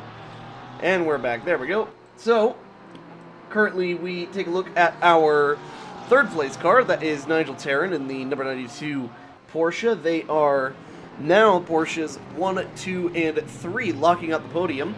The top being Thomas Jack, the number 117 Porsche that has led basically since the start of the race. At the moment, the gap between them and the next car behind, 25 seconds or so between himself and Hubert Szymanski in the number 22 car, that all-white Porsche. You can see to the left-hand side. 52. Oh, okay, 52 seconds. Guess that shows differently on mine. He currently holds the best lap on track as far as the data I'm looking at here, 142.422. Third place, Nigel Terran is actually really just about a second behind. So those two Porsches right on top of each other for the second and third spots on the podium. And then a little bit further back, number 97, that is the first of the BMWs, the first non-Porsche in the field. Number 97, currently driven by Kyle Hampshire. That is the Tracklicious car. Then P5 right now, 977 Matteo Algatti in the all-Italian-driven Ferrari 296. Looking a little bit further back at... Yeah, it looks like a little bit of an off-track moment for the 101, who's been having quite a time. He was up in the top 10 last we looked, but now finds himself back in the 15th position. And actually an exceptionally fast lap, a new fastest lap, I believe, from the 111 car. Lorenzo Tortella currently holds the fastest lap back in 20th position. That's an interesting one. So, we rejoin you, taking a look now at the 111. That is the Aston Martin, the kind of clay, gray, black, and maroon car. Currently going through Tosa and up towards the top of the hill there at Paratella. So, currently on track, our closest gaps, our closest battles right now. Our closest battle on track currently is this battle for the podium, second and third position. The 92 there, car just behind that Heart of Racing Aston Martin, number 41, is not in that battle for position. He's actually in 8th position, a lap down relative to those drivers. So a full lap between those drivers indeed. I believe, in fact, that only the top 5 are currently all on the lead lap. So that brings us to the topic of conversation, the absolute dominance of the 117 Porsche.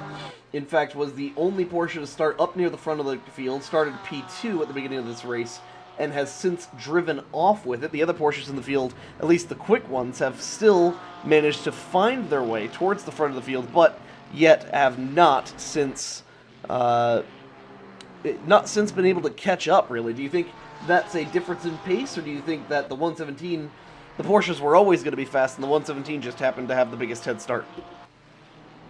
A bit of both. I think the 117, the Phantomobile here, they have just been maybe not beating the other guys on pure outright one-lap pace, but just on being able to just slowly eating away of the lap times, just having consistent lap times. That has been the key to that particular car. And also, it hasn't had any, drive-throughs, penalties, or off-track excursions as far as what we have been able to see. Um, and so I think just the overall average lap times, I think that crew is just the strongest. It's just a stronger crew than the others. Um, but I think that this track has just suited the Porsches.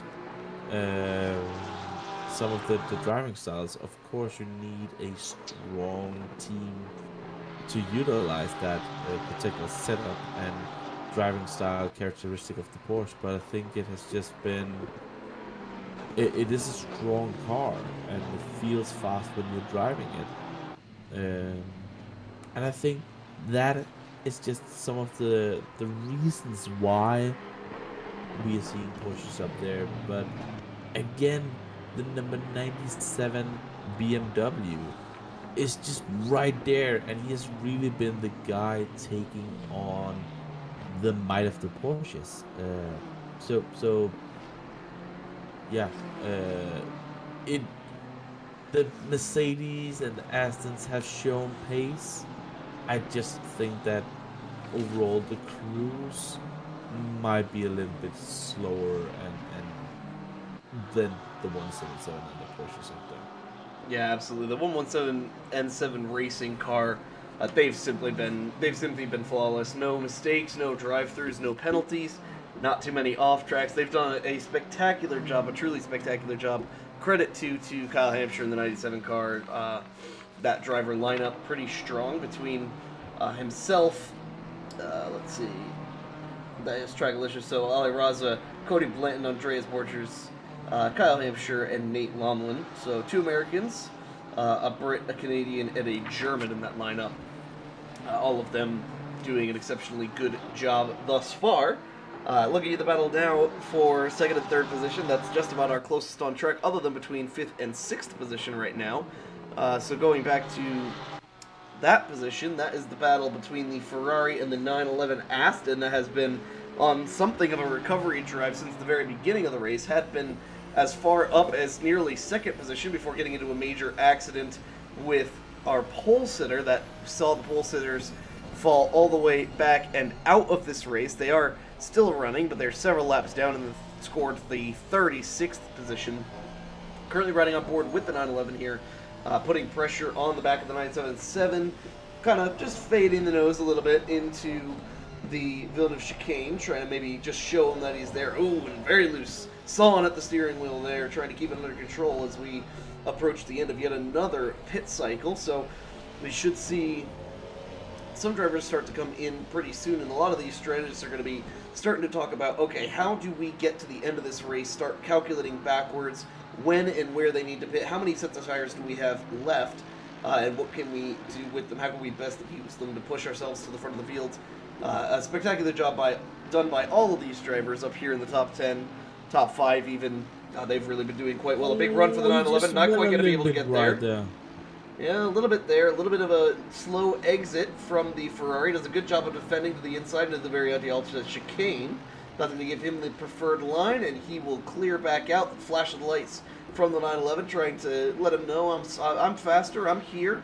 Oh, and it looks going to look like a big run there. He's going to try to throw it to the inside, heading into the Ravazza set of corners. Ooh, that is tight. And the 911 forces his way through. That is the pass done. And he will drive off into the sunset. That puts the Glitch Motorsport car back into the 6th position. 911 goes to P5. What an overtake, and he decided that far back. But we saw that the Glitch Motorsport coming into Valle Alta just, it had the wrong course through there, so he lost time defending that chicane, and that just gave the 911 the opportunity to get a better exit and into the braking zone, as we just saw. And it was never really a question about if, but when he was going to pass there at the end. But while we are having that, Nigel is getting closer. This is looking to be a feisty battle for that P2, and he's looking at the outside, just hanging around. No, that's he's never really gonna be able to hang there, but he is. It looks like he has the speed to be up there.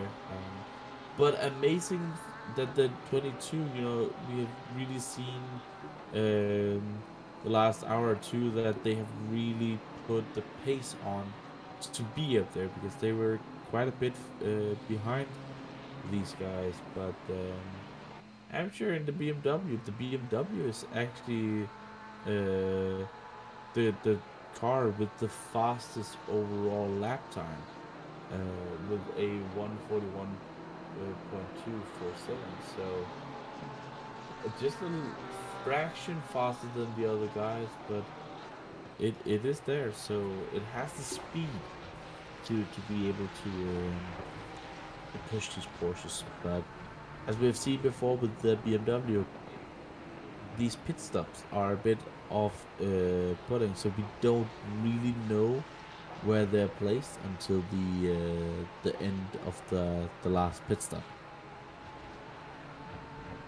Yeah, absolutely. And was just hearing that I maybe was not able to be heard on the broadcast, so I was trying to sort that out. We're going to see here in just a second whether or not that is the case. Let's see here. Apologies for the technical difficulties. Well, that's how it goes. We need to get all of these things to work. I can hear you on the broadcast at least. You should be fine there, my mate. All right. As we just see the 22 getting stuck a little bit behind the Ferrari lap traffic. He gets blue flagged. Oh, but he's held up the second of the Porsches. 92. He's held up the 92 badly. He tried to get out of the way. He did try. Credit to him. He tried to get out of the way, but just not early enough. No, and because he tried to get out of the way through the middle of the corner, Nigel actually lost more time than if the Ferrari had actually just taken the racing line through there and had carried speed through. So he has now lost a little bit, and that gap is now up to 1.2 seconds. And that's about as big as that gap has been in the last several laps. Speaking of close gaps, got a little bit of a close battle here between the 111 putting pressure on the 760. That's Aston Martin on Aston Martin. The clay gray car trying to put pressure on the white and red car heading into the Tosa turn in turn 7 at the southwest corner of the track. So they head up to turns 8 and 9 now. The pressure's still on, about a tenth of a second the gap between there, 2/10 even. Barely a car length, if that, as they head into Aquamena Rally. That's going to be a close one. The 111 been a little bit aggressive earlier on the race, but seems to be taking it clean here. A little bit wide here for the 760. They're going to be side by side, dragging up to the Variante Alta chicane. 111 thinks better of it than to dive there, but I expect something of a move from him coming into Ravazza. Let's see if he's able to get anything of a run. The 760 was very strong at the top of the hill there, and equally strong heading back down the hill. Deep into the braking zone goes the 111, not able to make the move there. Certainly just not close enough. Let's see if he gets anything down here on the straight. He's got a good run here, actually. That's going to be a close one. He's going to have to try to make the move into turn 1. He's in the slipstream of the 690. He's got him right where he wants him. He's in the slipstream. He's going to have to pick one side or the other. The 690 is going to have to pick a side to block, the right or the left. Down to the inside goes the 111. He pokes the nose in. Just makes it. They're side by side. Oh, and they make contact. 760's around. 111 gets absolutely just dumps the 690 heading into turn 1. And the leader just went through there as well. That could have been deadly for the leader. Good thing that they were able to get through there safely. But that is certainly something the stewards are going to have a look at.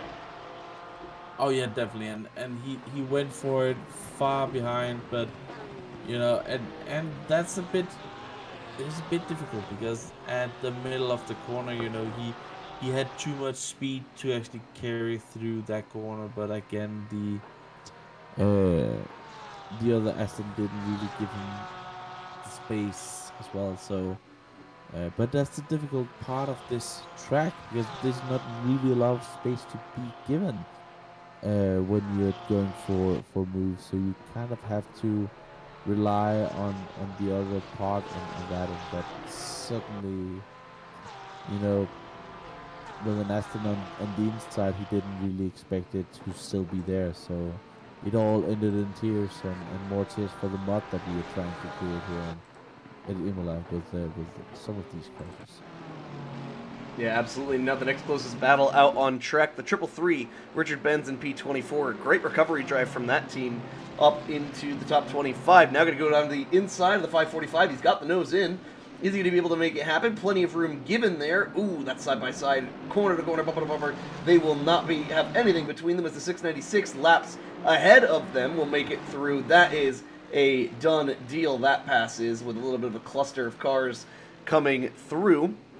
Of course, that happening just about 12 seconds ahead of the battle we were watching previously, where we saw contact between the 111 and the 760. We move a little bit further up the 101 in terms of positions, but on track at about the same spot. Just behind him, that golden blue car was our pole sitter before a very, very hard hit into turn one. They spent a bit of time in the pit lane, were able to replace the front end of that car and get back out on track. Now currently scored all the way back in the 35th position, having only completed 211 laps compared to the leader Thomas Jack's 218 as he crosses the line to take yet another lap done. So 218 laps completed for each of our top so three. We have a little bit of an incident in front of here. Wow. So it was the 110 there just hitting that Ferrari. He thought that was going too slow and tried to move it out of the way. And let's see if the Ferrari is holding on here. Good. That's way too late braking there and getting into the kid litter. And these are just cars not fighting for position. They're fighting their laps between them, and they're fighting this hard at the moment. It's a bit weird. It's a bit odd in my opinion. You know, just let the guy who's faster, let him through and just let him run away. You know, you don't have to destroy. Oh, as we have contact with the Ferrari back there again. Who is that in the Ferrari? And that is... Oh, which of the Ferraris was it?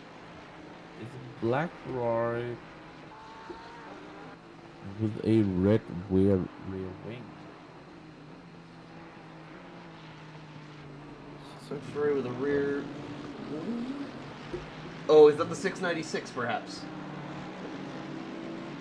Yeah, that's the Yep. 696. And that's what we talked about earlier. That's a third of the Team Chibi Skins car, because we have one Ferrari with blue accents and then one with red, and then we of course have the Porsche at the front of the field.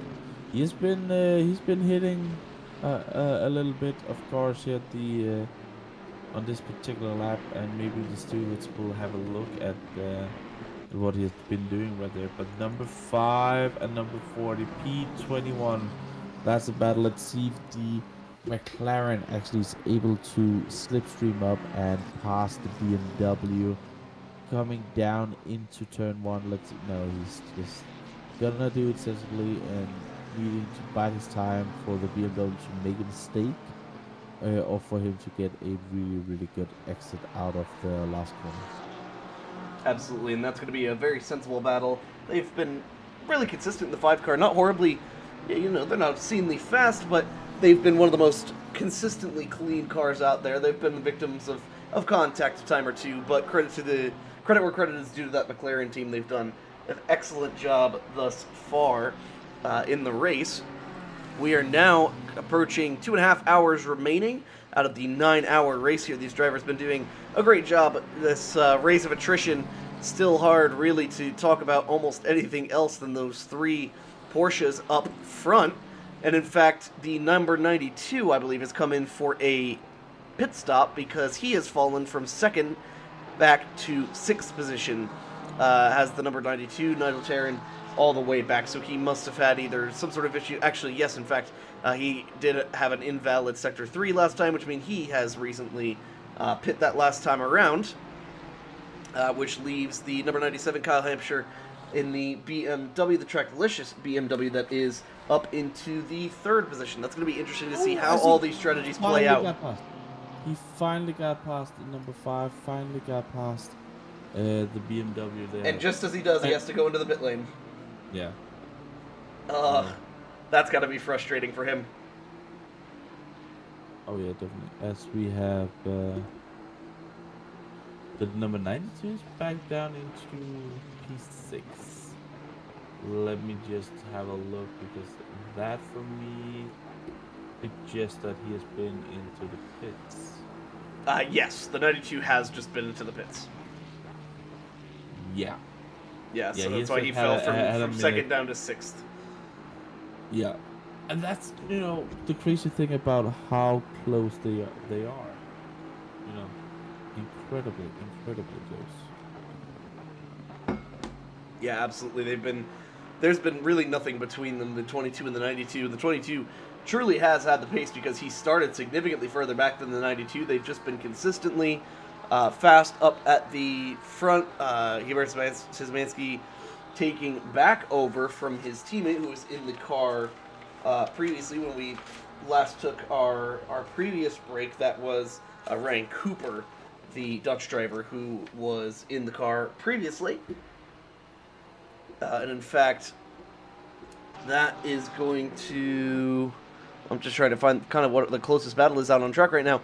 Actually, Artem in the number 176 here, 30th position. He is putting a little bit of pressure on a Matt Byrne for the 696 Ferrari. We talked a little bit about just a moment ago. That is the battle for 29th and 30th position. He's been putting a good bit of pressure on. They're just kind of mired behind the number 545, just ahead of them. That car is actually a lap ahead in the 23rd position. Going to try to go to what will be the outside line in the next set of corners. He's going to try the crossover. Going to have a little bit of a better entry there. The 696 taking it a bit shallow. Now we get to see, big time slide from the Mercedes you saw on board there. Not going to be able to get that big time slipstream because of just how slippery that car was on exit. Not sure he'll be able to make anything of it going into turn 1 after such a big slide. No, that he definitely won't be able to do, and he needs to now bide his time, getting a little bit closer throughout the entirety of this lap. Oh, a little bit of a slide again, and he has to go off throttle. Can't be as aggressive on the throttle right there, so just losing a little bit of time, maybe overdriving this a little bit too much. Ooh, as both cars have a dip toe into the kitty litter. Oh, he's getting closer and closer here. Needs to bide his time. Maybe need to try and be as close as possible to have Matt in the Ferrari actually make a mistake. But it's not something that is easily done. But you can push as much as you can. So absolutely, and that's the only thing you can really do. You know, try and push, and make sure that the other guy will make some sort of mistake to for you to actually get by, because it's really difficult. Oh, as he just loses a little bit of the rear as well. You know, he is really pushing that car, and he's now, as we saw on the dashboard, actually getting blue flags as well. Absolutely, that's coming from the car behind. I don't recall exactly which one it is immediately behind him, but certainly that battle going to be interrupted by... Actually, that's another one of the Ferraris. That's a 16th position car, so that is the 121 Ferrari that he's getting those blue flags from. But a pretty decent gap between the two of them, so I think he's got a little bit of time left before he's got to adhere to those flags. The 111 car not too much further afield behind.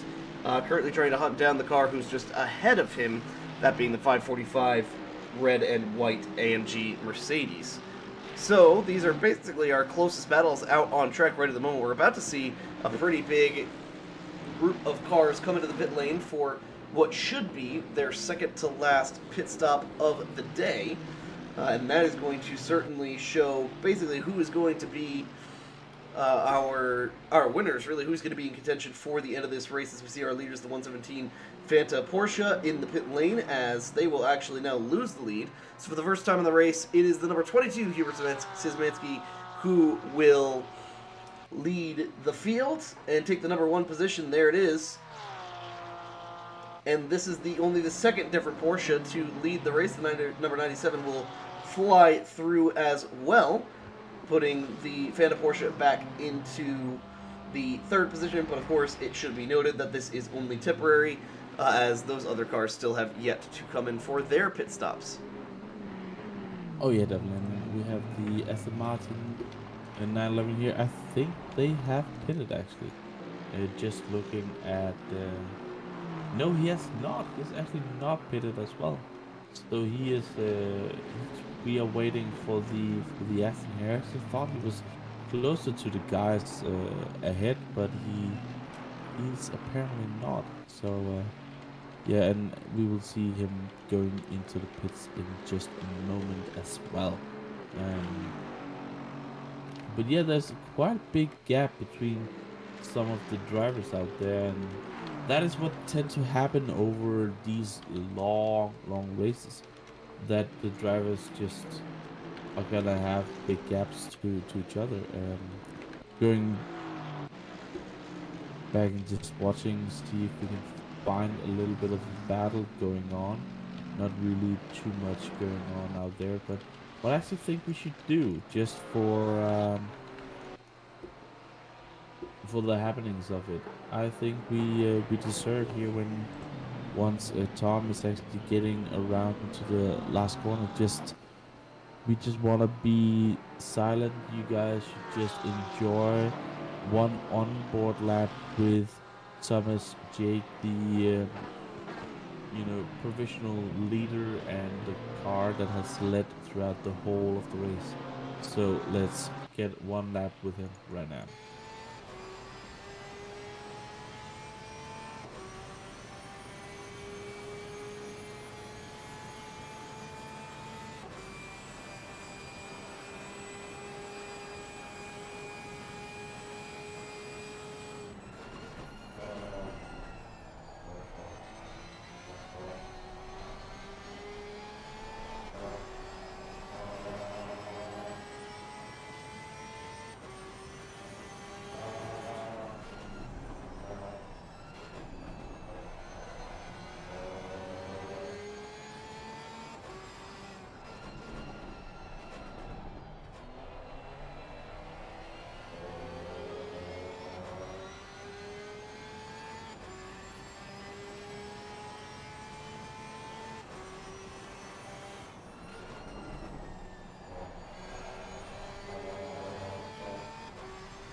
And 2.5 hours remain in the opening round of the Apex Online Racing Season 4 Endurance Championship here at Imola.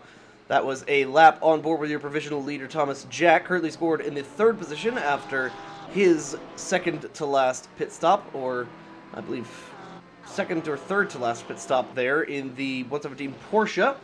We now take a look all the way back in 33rd position at the 716 car, currently being piloted by Roman Yukas. At the back there, a little bit of damage to the front end of that Lamborghini Huracan Evo 2. We've not really seen any of the Lamborghinis make their way towards the front of the field. In fact, I don't think we've seen any inside the top 10. So clearly the dominant features we here. had our Indian car. Ah, yes. Okay, so the Indian racing community team maybe sparking their way, making a splash in the top 10. Yeah, I think it was 10-8 when they had their huge accident that sent them straight into the wall, and I think that car has been done and dusted. So unfortunately for them, but yeah, no, we haven't really seen too much of it, and that might just be, this particular track. Uh, Hopefully, it. At least from what I have heard, it was like that. The Lambo was the easiest of the new cars, but also the slowest of the new cars. So take that what you will then.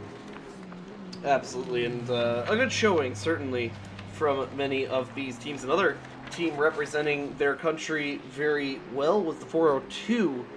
Sorry, rather, that was not the one I was looking for. I had it on my page here. We have our Indian Racing Community team. That was the 420 car. And then a little bit further back, if I can find it once again, was the Ukrainian team.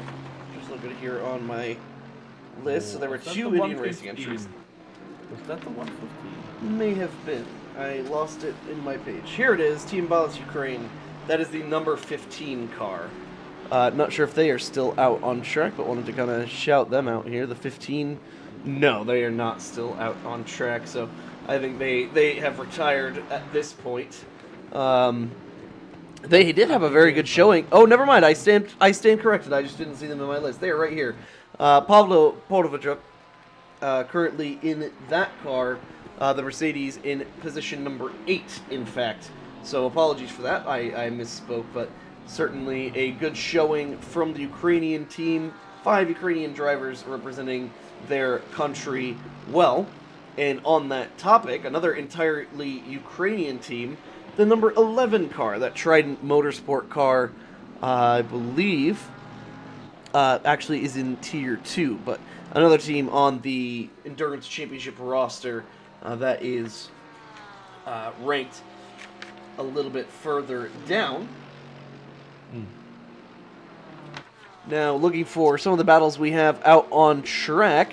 Really, the closest battle we have is now between the number 90 and 690. That was our pole sitter, currently scored in the 34th position under pressure from the red Ferrari behind the 296 GT3. As you can see, just on the left rear fender of that red Ferrari, putting a little bit of pressure on him. 1 second or so the gap between the two. The AMG just absolutely gapping the Ferrari on the straightaway there. They close in much more on the in the corners as we see some more cars coming into pit. Our previous leader, Hubert Szymanski, now having completed 227 laps, has gone that's into gonna the be pit lane. close. This is gonna be close. We have Zach here, and we have the Ferrari of. So this is now a three-way battle. Yep. And that's a freeway, and he's getting out of pit lane. Oh, let's see if this is gonna go wrong. The Porsche just overtakes the Ferrari as well, and now this is the three-way battle for, well, actually not the last. Well, it will be the last step on the podium. It will be second through third, in fact. Once the 97 and the 911 pit, that will bring them up here. And in fact, despite not having yet pit, the gap between Thomas Jack of the 117 and the 97 of Kyle Hampshire, only 17 seconds. So most certainly, Kyle will fall back a good bit after having to take his pit stop in a few laps' time. 228 laps completed by our leaders. Kyle Hampshire, the 97, that is our Trackalicious team car. The very lovely, brightly colored car, and not too far behind, just coming out of the village chicane, or rather out of the first chicane, that is Tom Borello. That is the Fanta car now going into the Villeneuve chicane. So, once again, 17 or so seconds, the gap between those two, and the 92 now putting some serious pressure on the 22. 0.3 seconds the gap between the two of them. heavy pressure. The 22 now on fresh tires. Going to have to try to warm them up in order to hold off Zach Duran just behind him. Lugasic having driven and I believe even qualified that 22 car earlier on in the race. So that car starting up a little bit further towards the front, and yet still they are battling hard down to the inside, not actually diving for it, but just showing the nose a little bit, is Zach Duran, just reminding him, like, hey, Luca, I'm here, just making sure you remember. And not too far further back afield is Matteo Algatti in the 977, still representing their team very well in the 6th position. A great running for the Glitch Motorsport team. Oh, and they're side by side! And they've saved it. They've just saved it between the two of them. Wow, that was definitely contact right there. Let's try and get that on an instant replay here. We're going to go back about 30 seconds here. Yeah, let's try that. Let's look from the helicam here as they exit the Villeneuve chicane. Looks like the 92 tried to dive it up the inside. Oh, that was heavy contact. That was a hard hit to the left rear of the 22 by the 92 before ultimately taking the position. Maybe just a little bit of impatience there. Late into the braking zone, didn't expect the 22 to fade so far to the left. But ultimately the 92 going to take that position and keep that position.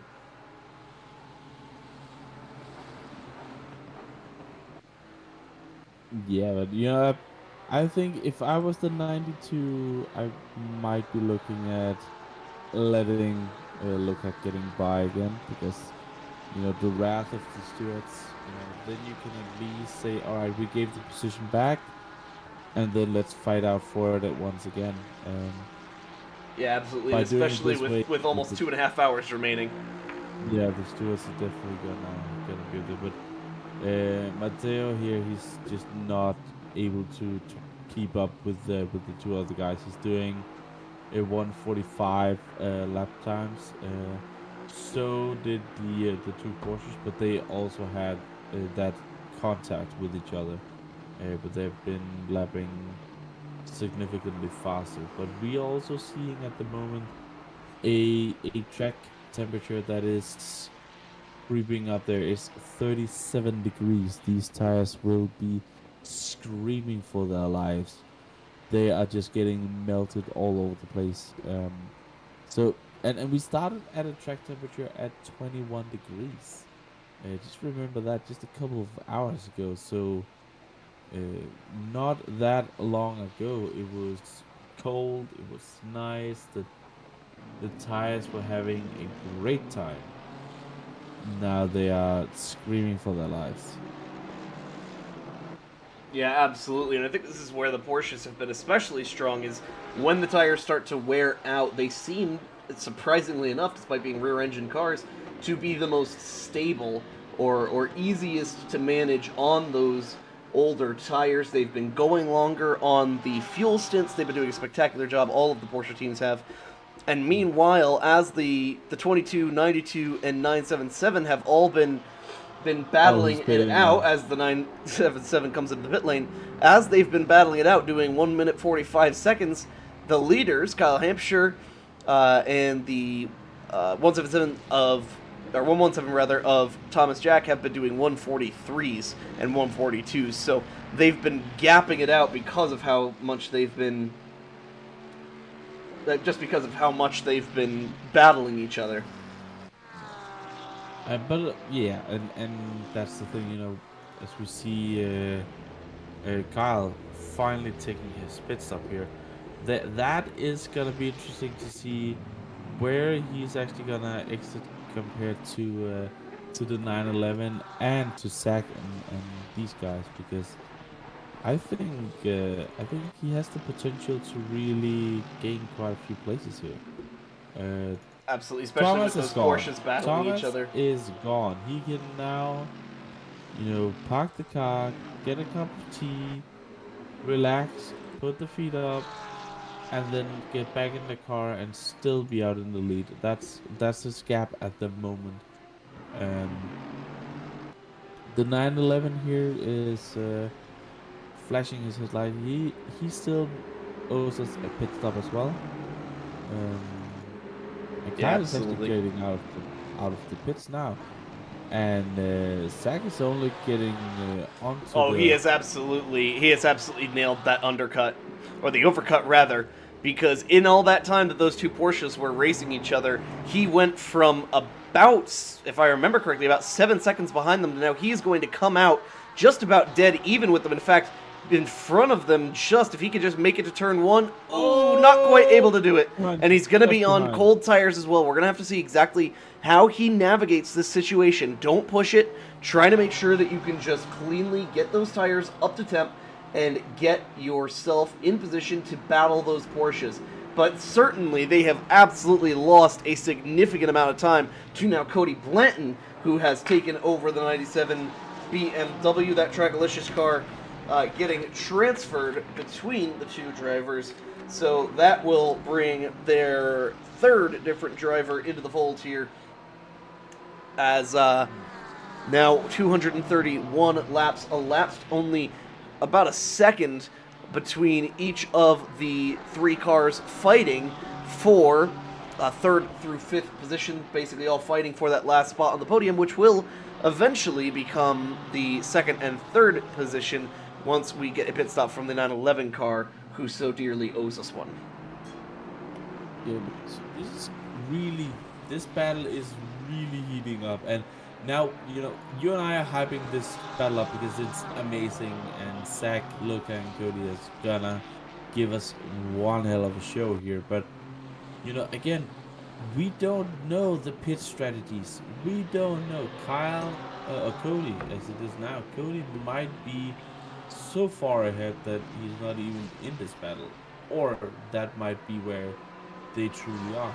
So it's gonna be interesting when we get to those last pit stops, where they are actually gonna be. But right now, he's just gonna shadow those two Porsches, let them duke it out by themselves. Hopefully, they will make mistakes, and he can just get by them and wave to them. Just smile and wave. No reason for him to really, you know, get in there and make a stupid mistake. Ooh, Ooh, speaking of, Zach going into the kitty litter. just a little moment there to the outside from the 92 Porsche. Able to recover, but now all three of those cars right on top of each other. No distance between them. Maybe a car length or two, the maximum between those drivers as they head through turn 9 and back down the hill towards the Aqua Minerale chicane. They are absolutely on top of each other.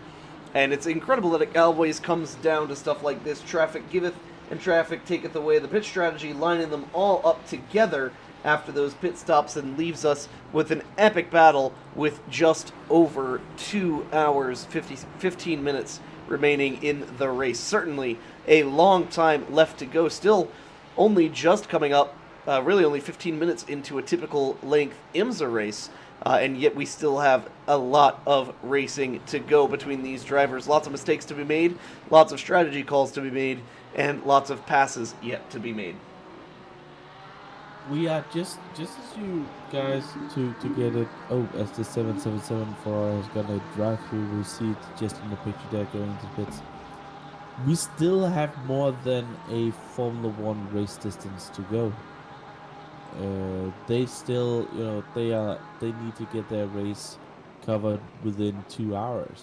We have 2 hours and 14 minutes left. It's a long time and a lot of racing left to do. Yeah, absolutely. And the steward's still keeping a very close eye on the racing, keeping a close eye, making sure that all the drivers behave themselves. I think it's really quite natural that the drivers are a little bit aggressive, always fighting for every position, scratching and clawing as much as they can. And this is certainly going to be interesting as we continue to get closer and closer to the end of the race to see how well these drivers do. Now, to step away from this battle for the podium, we have a side-by-side battle between the number 40 and the 137. This is currently actually, he's kind of getting involved with a lapped car behind him, so the 137 is actually just walking away a small bit from that battle. A job well done by them to take the opportunity to just run away in that Porsche. A little bit of a dive to the inside from the Ferrari. The 40 just lets him go, having been a lap down relative to him. Now we go back up to that battle for the lead, or rather for the third position, which will become second, of course. The 22 has continued to put pressure on the 92. Ooh, off into the kitty litter just a little bit for the 92. I'm not sure that's going to... I think that might hurt his run a little bit coming down the straightaway. We're right on board now in the 22 car. We're on board with Lucas Ziege looking at the rear end of Zach Duran. In fact, I'm actually going to look at the Zach Duran. Let's look backwards off of the rear wing of Zach Duran at the number 22. Coming down the straightaway, a big-time run for the 22, but he breaks a little bit earlier. Not going to try to make the dive there. Thinks better of it and decides to just stay in line. We move back just a little bit here, riding on the front splitter of the BMW behind. Looking at the rear end of Lucas Ziege, going into the incredibly fast and challenging chicane at Villeneuve. That is certainly a challenge for these drivers to manage, as the 22 just about as close as he can possibly be to the 92 ahead of him without actually touching. Those two continue to be on top of each other, and Cody, really the only non-Porsche that is showing this level of pace at this stage of the race. I don't think there's really any other car on track besides the Porsches that has this kind of pace in the 142 second bracket up at the front of the field. No, definitely not. And that is also, you know, these guys, I think, are now on a fresh set of rubber.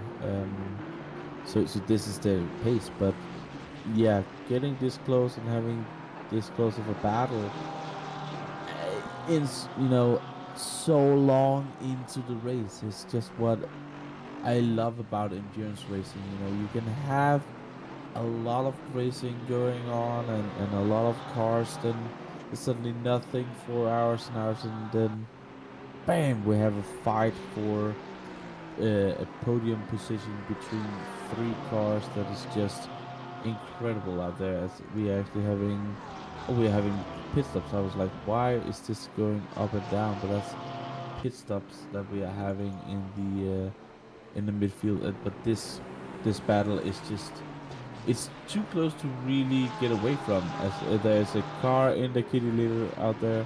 I think that was one of the Ferraris. See, now they're coming up to lap traffic. This can be the make or break for this battle. You know, it can bring them together or it can destroy them, as Zach just didn't get a good exit. We have seen that before.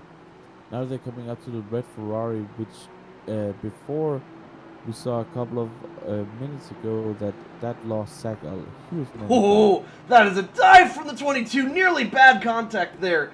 Oh man, that was close between the 22, not willing to give up time to the Porsche ahead, and just dives it in on the Ferrari ahead, and even more lap traffic as they head to Variante Alta at the top of the hill. This is going to be just as interesting as ever, as the pink and white Ferrari just behind the 760, that is a 760 red and white Aston Martin.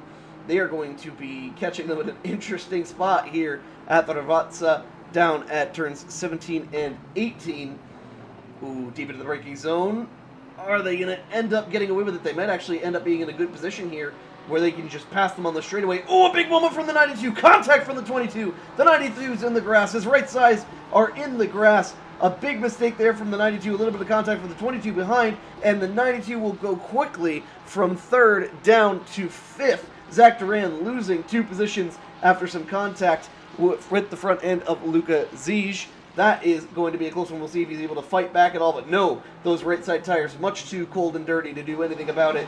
The 97 will make his way up into the podium positions. Still waiting on a pit stop from our current second place runner, Vasily in the 911. But that is certainly going to be a little bit frustrating for the 92. A little bit of a mistake there. But I really don't think there was much else that any of the guys around him could do. The 97 going to continue to put the pressure on the 22. The question is, does he have the pace to outrun these Porsches? Yeah, and what we just saw was that Zach just tried to push a little bit too much, trying to overcompensate for the lap traffic, and that is really what then gave him the oversteer that he corrected and into the kitty litter. And And in just fact, they that didn't even end up tip passing of the that cap. lap traffic. No, that's true. Well, it went into the pit lane. Oh, he's close, Zach. He really want to get that position back. He was extremely close to hit Cody through the chicane there, but now let's see if Cody can get up there and get by those Porsches. They have been looking strong, but maybe they are feeling the heat of the BMW at the moment. But we still have lap traffic ahead of this battle.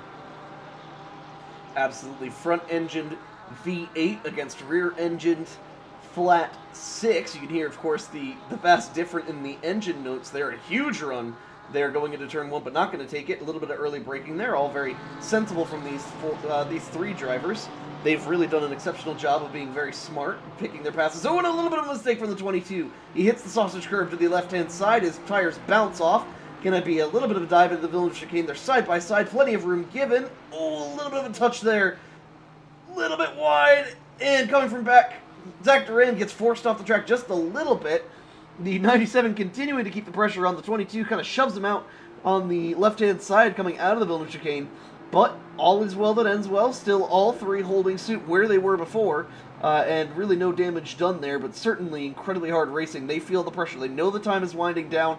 They know that this is where they need to gain positions. They need to gain time, because all this time that they're doing this, they're continuing to lose more and more time to the two cars ahead. Our leader, the number 117 Thomas Jack, continuing to dominate. 238 laps completed by that car, and another 31 seconds back to Vasily Onofrev back in second position. And man, I gotta say, that 92 Porsche is remarkably strong on those sausage curves to the Variante Alta, despite how much the Porsche generally seems to dislike being on those real big tall curves, especially compared to those front-engine V8 monsters that he is currently racing against. Oh, and he's getting into the kitty litter once again. He's just pushing a little bit too much there, as Cody's trying to see if he can get up to look at here. But oh, Zach, you're just pushing it a little bit too fast. He was trying to really get, as Cody's getting it dive. Is he gonna? No, he's just gonna back out of it. He could have sent it right there, and I think he could have gotten it, but thinking the better of it. But they're actually not really catching that Aston Martin ahead of them. Still lap traffic ahead, and he's been there for the last 2-3 laps now. So let's see when they get closer and closer if he moves, because these guys will be battling for quite a long time, I think. Absolutely. I think this is going to be the battle towards the end. This is going to be what we see closest as we cross, just nearly cross, the threshold of 2 hours, 5 minutes. In fact, until we cross that mark. And still, funny enough, that 690 car has been in front of this battle for several laps now. So far, just because of the fact that this battle has been raging on behind him, very cordially gonna pull off to the side, just slow down and let them go by. Very well done there by the driver of the number 690 Aston Martin. Very well done there. As we see Zach Duran, clearly from pushing so hard, has maybe overheated his tires, and now starts to fall back just a little bit in comparison to the two drivers ahead. That battle continues to go on. The 97 continuing to pressure the number 22, and ever longer they continue to battle down the Boston straightaway and back towards turn 1. The question here as we ride along with Cody is, will he be able to get the run? Looks like he maybe has the run. Is he going to take it down to the inside line, left-hand side, into the Tombarella chicane? That is going to be the move. 97 to P3 now. And that is all. That's all she wrote. The Porsche is finally bested by one of the other manufacturers. This time it is the BMW in the form of the number 97. The 22 going to try to fight back. I'm sure he's not going to just let it go. But he's certainly going to have just as hard a time working that back over as the 97 did. Incredibly patient. Well done by that car to not just shove his way through the way we've seen some other cars do earlier in this race. Really took his time, worked over the 22, and made sure that he did make that pass cleanly into turn 1. That was certainly a definitively clean pass and very well executed by them indeed. If we go back to one of our other battles a little bit further back, in 16th position, Wilsman currently in the number 14 car, putting heavy pressure on the 777 Ferrari just ahead. This is Ferrari on Ferrari action. This is the teammate to the number 92 car, the sister car, in the form of Ader Wilsman behind the wheel, the prancing horse Ferrari. Currently going through the Aqua Minerale set of corners. Pressure continuing to be put on as they head up to the Variante Alta. Not too far behind the 6th place runner right now, number 62, but he's on something of an island of his own with 30 seconds behind him to the next car. Oh, and just completely off the track goes the number 77. A big mistake. 777 rather. Anton making a huge mistake. And the 5 has somehow gone off as well. Let's see if I can get a replay of that. Let's go back to the number 5 car, in fact. Let's go take a look back about 30 seconds here. We're going to first take a look at the 777 car.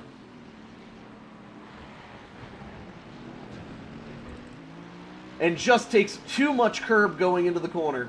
And the 5 makes precisely the same mistake at the same time. 2 different incidents happening at the exact same time. Just a coincidence that they both made the exact same mistake at the same time and ended up in rather disaster for the both of them. It was, and sometimes you make mistakes because you try to avoid, the crash ahead of you, and you just are a little bit unaware, and then stuff happens. But as we look here, Zach is starting to creep up a little bit again, up to this battle, and he's like, guys, I am still here. The gap between him and Luca is at 1.2, 1.1 seconds, and the gap between Luca and Cody is stable for on a second. So these guys are still close, and now getting up to lap traffic once again. Cody this time will be first guy to arrive on the scene. Let's see if he could get by this Ferrari. Oh, and he's just moving away instantly. Oh, as Zach is pitting. Zach is now pitting. And then the battle will rage on between Cody and Luca here. And Luca is not getting by the Ferrari yet. Now he got it.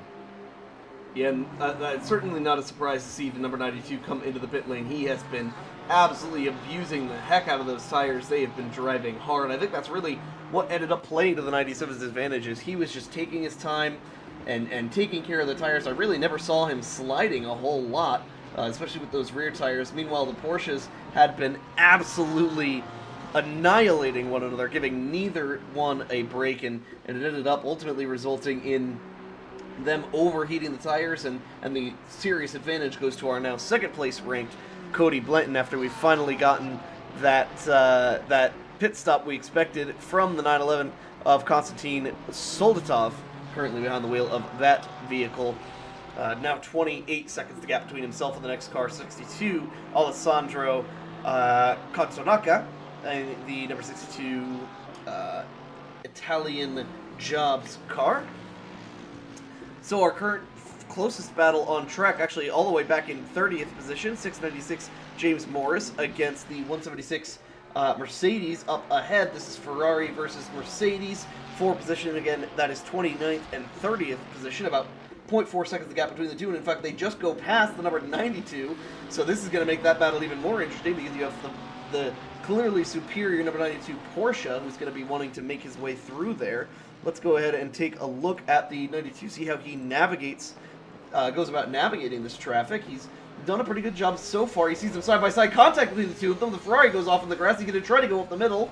Thinks a little bit better of it. He's going to get slowed way down by this. He is losing an immense amount of time to the number 22 and the number 97, who he is certainly in battle with. So this is not going to be a good outlap for the SMS Porsche. He will go to the inside and make the pass on the 176 after overcooking turn 9 and now sets his sights on the Ferrari ahead. In fact, his team car that is just ahead, the black Ferrari with red accents, as they exit Acqua Minerale, head up towards Variante Alta, and in fact, in perfect team spirit, you see the Ferrari just pull off to the side and allow him to go by. That was close for him to lose a huge amount of time, but I'm actually interested in watching, because right now the Aston, it's not that long ago that the Aston actually pitted, and he is still up in fifth. Almost he's 31 seconds ahead of Sack at the moment. And he just pitted not that long ago, so it's gonna be interesting to see if the Aston might be on the better fuel strategy, or if the Aston might need a splash at the end. Because I think right now, Luca might only. I think they need 2 pit stops more to be able to complete this race. Yeah, so this is gonna be interesting, because if that's the gap, then Constantine is definitely in the mix for that podium place in the 911. It's weird to say that's the 911, because this is, you know, Jack is that's what a 911 should look like and sound like. Absolutely, and almost a minute now, the gap between our leader and second place Cody Blanton, 2 seconds, then back to third place Lucas Ige. That is basically one of our closest gaps on track, second closest on track, with 771 in 9th position, currently putting some pressure on the Ferrari just ahead, the Italian-driven Glitch Motorsports car, with the 56 Aston Martin in the mix here. Gonna look to the inside. I believe that the car is a lap down, but maybe has some fresh tires, so I'll just let him go by. Maybe compromise his exit a little bit there. Whoa, that's a lot of traffic going on there. That is a bit of a bee's hive there. We don't want to see that if we're on board that 977 car. The pole sitter, in fact, is the car immediately behind him. A little bit of damage to the front end of the splitter there. Ooh, that is deep into the corner for the Mercedes.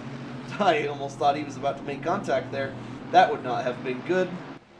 So in that line, you have Ferrari, Mercedes, and I believe Aston just behind, all in a slipstream line heading into turn 1. The 690 certainly has good pace, but not currently able to make the pass. He's going to stay in line for the time being. Oh, and a big dive from the Mercedes, an even bigger dive from the Aston Martin inside, and there's the hit. Big hit there between the two Mercedes, sends the previous pole sitter out, and he ends up being the big loser in that situation, just shunted out to the side in turn 1. Nothing he could do in that particular situation. I think he was something of an innocent bystander in that particular happening. Oh yeah, definitely, and that was just all of them trying to dive, but it actually came about that he hesitated going for the Ferrari, trying to stay behind it, and the other guys didn't hesitate. They were like, well, if you're not gonna pass, we are gonna pass, and that lost him, and it created that situation. Yeah, absolutely, and I'd like to keep an eye on this 111. He's putting a little bit of pressure on the car ahead, despite being a lap down, and I'm interested to see how he's going to navigate this situation. He maybe has a little bit newer tires, but continuing to put pressure on the car ahead that currently holds the 9th position, so that's top 10 against the 19th runner in the 111. We'll now look a little bit further up the track. The 22, Lucas Ige, looking like he's maybe gotten those tires back under control, and he's starting to slowly reel Cody back in. He's taken the time to just do a couple laps, let the tires cool down, let the brakes cool down, and get into a good rhythm that he can now try to focus on chasing the rabbit ahead, the very colorful rabbit indeed. And in fact, interestingly enough, the lap traffic they're about to come up on is that battle we were just looking at. That was for 8th position. So in fact, Dario Negri is at risk now of going yet another lap down. So this is actually 2 major battles here. Actually, I stand corrected. That is a different but similar car. So in fact, that is not the car I was thinking it was. So my apologies, I did misspeak there. But those are two different kind of battles, close battles on track. So we'll actually go and look at the 771, continue to put pressure on the Glitch Motorsport car. The 111 still following suit between the both of them. And I gotta say, the front end of that white Mercedes looking remarkably clean for this stage of the race. Oh yeah, definitely. You know, we see all the marbles out there, and you don't want to hit those. Those are actually one of the things that in this particular game, you don't want to turn the graphics down too much, because if you can't see those marbles, and you hit them, you are going off track. So those are some of the things that you actually kind of wanna keep on. But I'm just gonna look back here and see if Cody is actually able to get by these Ferraris ahead of him, because he is opening the door for Luca to be able to, you know, push down the tires. But it looks like Luca has lost a bit of ground on this last lap. What we just saw in the lap before, Cody did definitely lose almost a second, but I think Luca have maybe had a little bit of a bad lap here. Let's see what Cody's lap time is going to be when he gets around 142.8 to the 144.3 by Luca. So I think basically the lap before Cody had a bad lap, and then this lap Luca's done the opposite, and they've essentially swapped. And now the battle continues to get ever closer now for. This is coming out of the Vilnius chicane between the 977 and the 771, trying to keep an eye on both of those close battles. Another close battle back here, actually just in front of our leader. That is a battle for position between the orange 99 and the yellow 9. Both of those Ferraris currently fighting for position just ahead of our second place runner. It'll be interesting to see how he navigates that battle, while, of course, trying to be respectful of their battle without putting his own race at risk. Cody has shown nothing but respect for the other drivers around him, so I certainly expect nothing less than that from him coming up here over the next few laps. And we have now well crossed into less than 2 hours remaining, coming up on 1 hour and 50 minutes, in fact, remaining in this race. So, if you're just joining us, we'd like to welcome you on behalf of myself, Brayden Hill, and my co-commentator, Nick Domino, for joining us in the Apex Online Racing Broadcast Center. A big thank you to Apex Online Racing for hosting this session in this series. As we see Cody going to the inside of the Ferrari, he's got the move done side by side, and he's got it. That's the move done for Cody Blanton, our second place runner. But to continue the thought there, a big thanks to our coordinators and stewards at Apex Online Racing for putting on this event, the 4th season of endurance racing on ACC in the PC version of the game. Our leader in the 117, that is currently Thomas Jack, who has completed, coming up on nearly 250 laps completed. Ooh, a big moment to the outside there. But yet still almost a minute the gap between him and the next car. I mean, they've just not put a foot wrong. No, but I think he got frustrated with the 15 that it didn't let him by, so I think that's what we are seeing there. Or maybe he's double standing tires and they're getting a bit tired out there. But and also the track temperature has just risen to 38 degrees again. It's incredible. Yeah, it's absolutely very toasty there. 38 degrees centigrade for those over the pond, and I believe that translates to, I don't know, I'll have to Google what that translates to, because I don't know off the top of my head. No, you know, and that's why, you know, it would be much more easy if you could just, you know, convert it to the correct one. That's 100. That is 100.4 degrees freedom height. Not Fahrenheit. Freedom height. Insert eagle sound effect here. As we look now back at the battle for 8th position. Insert fireworks and an American flag in background. Yes, precisely. Yes. Speaking of patriotism and the Italian track. We're looking at the all-Italian team just ahead of the 771. That's Dario Negri currently behind the wheel of the 977 Ferrari. In fact, Italian car, Italian drivers, and an Italian track. What better trifecta could you ask for? Very well done by the Glitch Motorsport guys. Looking off the rear wing of that car, back at the battle behind, a couple of Mercedes and an Aston Martin currently in the rearview mirror of that car. 1.5 seconds the gap, extending out now to nearly 2 seconds just in that corner. So a couple of not so great corners there for Rodan Uzmanov in the Mercedes. Ooh, and a big moment there for the 690. Despite coming back once again, clearly has quite a lot of pace, has passed back the 111 multiple times, but just a mistake there in the Piratella turn 9 has resulted in him losing that position once again, despite being scored all the way down in the 33rd position. But I will say credit to them.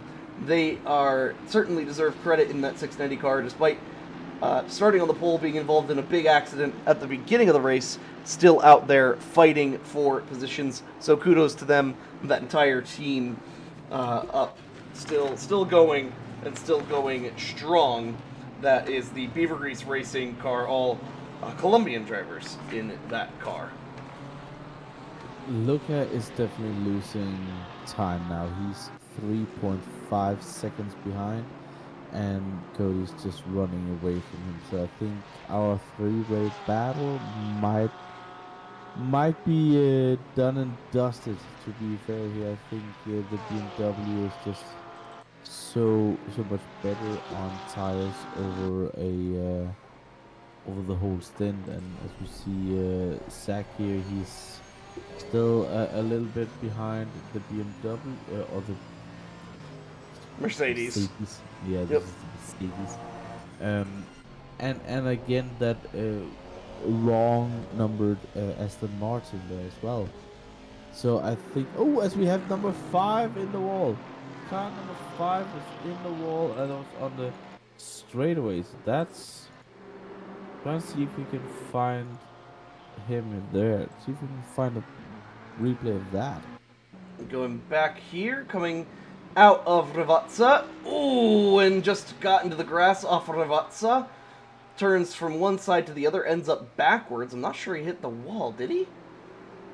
Nope, he hasn't hit the wall, just had to do a little bit of a K-turn to try to get back on track, and of course being very careful about his rejoin, very sensible from the driver of the number 5, maybe overcorrected a little bit there.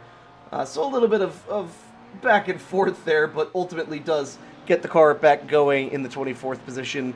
Very well done, a very sensible rejoin there, despite the mistake from the driver of the 5, Hans Peter. He has been... Oh, and we've got to move for the position.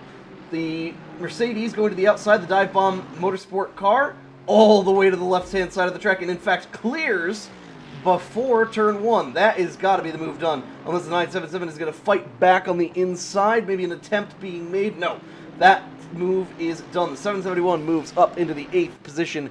Very, very well executed by Aurelian Yuzmanov. Very, very well done there indeed by that remarkably clean white front-end Mercedes AMG.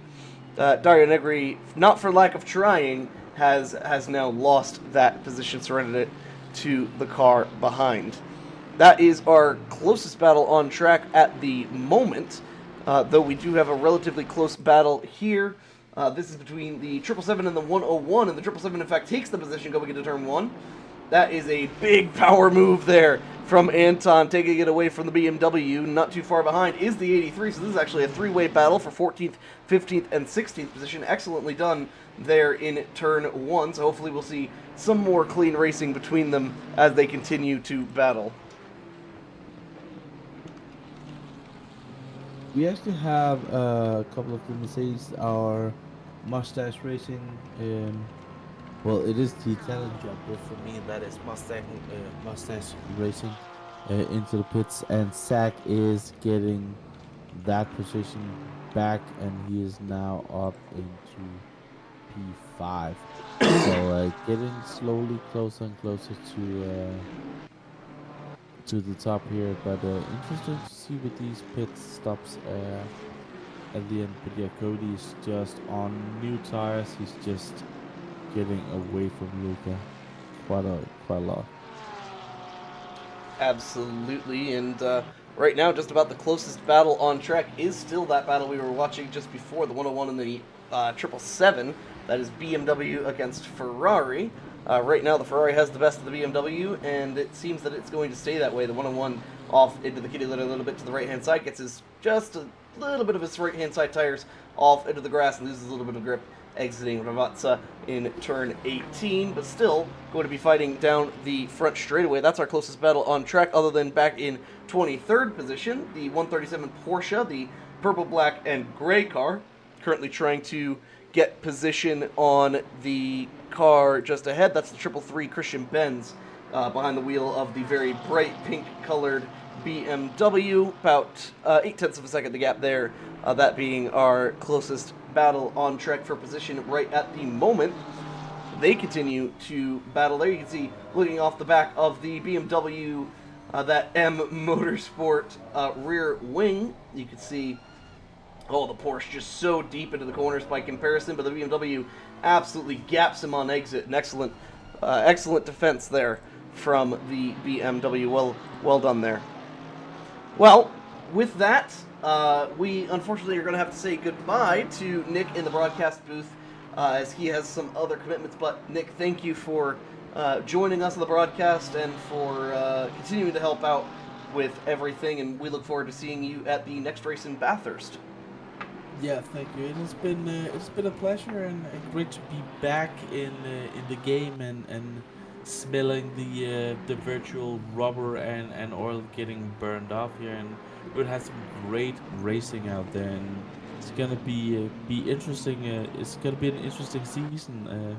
Seeing how the pit stops and BOP is gonna change over the duration of the season. So yeah, I will fortunately have to leave you guys now. I will let you be in the hands of Brayden for just a little while longer, and hopefully you guys will enjoy the rest of the race. Absolutely. Thank you once again, Nick, for joining us. And with that, we are currently riding on board with the 101. That's Philip Witzak, currently behind the wheel, trying to put pressure on Anton Vinogradov, who is just ahead of him.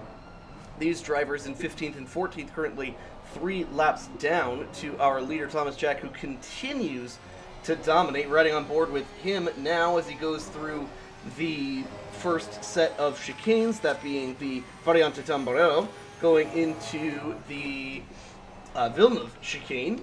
Turn 6 on exit here, and heading into turn 7 rapidly. A group of about 3 cars not too far ahead. Now we ride on board with the BMW, shifting into 4th as they throw those cars down to the right-hand side through Aqua Minerale. An absolute challenge this part of the course is, and continues to be. Certainly no doubt about that as they continue to push as hard as they can. Not too far ahead of this battle, in fact, 3 seconds, 3.5 or so, is Ader Wilspin. You can see just ahead, and you'll see kind of just at the back of your screen. In fact, we'll go off the rear wing. You can just start to see that battle, the white Ferrari behind. Oh, and there's an attempted pass for the lead for that position there. The 101 puts the pressure on, and they're side by side. Maybe a little bit of bump in there, little rubbing, but Rubbin's racing. No harm, no foul done there, and a big run for the Ferrari 296 on the straightaway. Remarkable straight line speed there, but the BMW going to be looking to come back. Going to look to the left-hand side coming into turn 1. Which side is the Ferrari going to defend? He goes to the left-hand side. Does the BMW? He's going to have position. Hold it. Oh, and there's contact. The Ferrari is into the grass. Contact from the 101. The 777 goes into the dirt and is going to end up losing about 2 seconds there, and in fact almost falling into the clutches of the Mercedes behind the number 83. Currently Arda Aiden behind the wheel of that car, going to try to put some pressure on Anton ahead of him. That currently one of our closer battles on track. The 9 and the 99, who we discussed a little bit earlier, have in fact swapped positions. So the orange 99 now ahead of the yellow 9 car. Those both Ferraris as they head into the Variante Alta that gap about 1 second between the two of them. We go back to that steamy battle between the two Ferraris. Now about 2 seconds the gap between the two of them. An unfortunate pass there, but certainly ended up working out for at least one of them. A little bit of pressure from behind from the 760. That is the 19th place car, putting pressure on Javier Licea in the number 9. So that's the red and white Aston Martin, who's going to be wanting to get around the yellow and black bumblebee-colored Ferrari. A little bit of pressure as well. A little bit further up ahead, we look at the 176 Mercedes trying to get around the 99 Ferrari, once again for the exact same reason, though being on different laps. The 176, though, in fact, being a lap down to the car ahead. And now, in fact, the 690 has gotten around, is now set his sights on the 176, trying to move his way through traffic. About 30 seconds the gap between him and the next car ahead. However, 5 seconds in closing is the gap back to the number 120. That is his next victim, or would-be victim. So he is going to continue to push that. We look up to Lucas Ziege, is not able to really put much of any pressure on Cody Blanton quite yet. He's actually, in fact, been passed by our pole sitter in the 690, that lap down car, currently scored in the 33rd position, but not, in fact, able to do anything about it. So the tire is certainly worn off on that number 22 car as we wait. And it still remains to be seen how this pit strategy is going to end up working out for these drivers.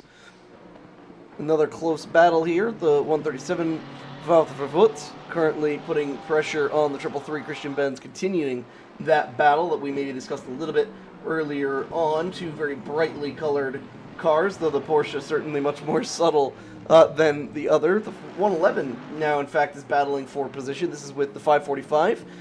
So Stefano Zanabini is right now putting some pressure on the 545 Aston Martin in front of him, the Mercedes AMG, the red and white car.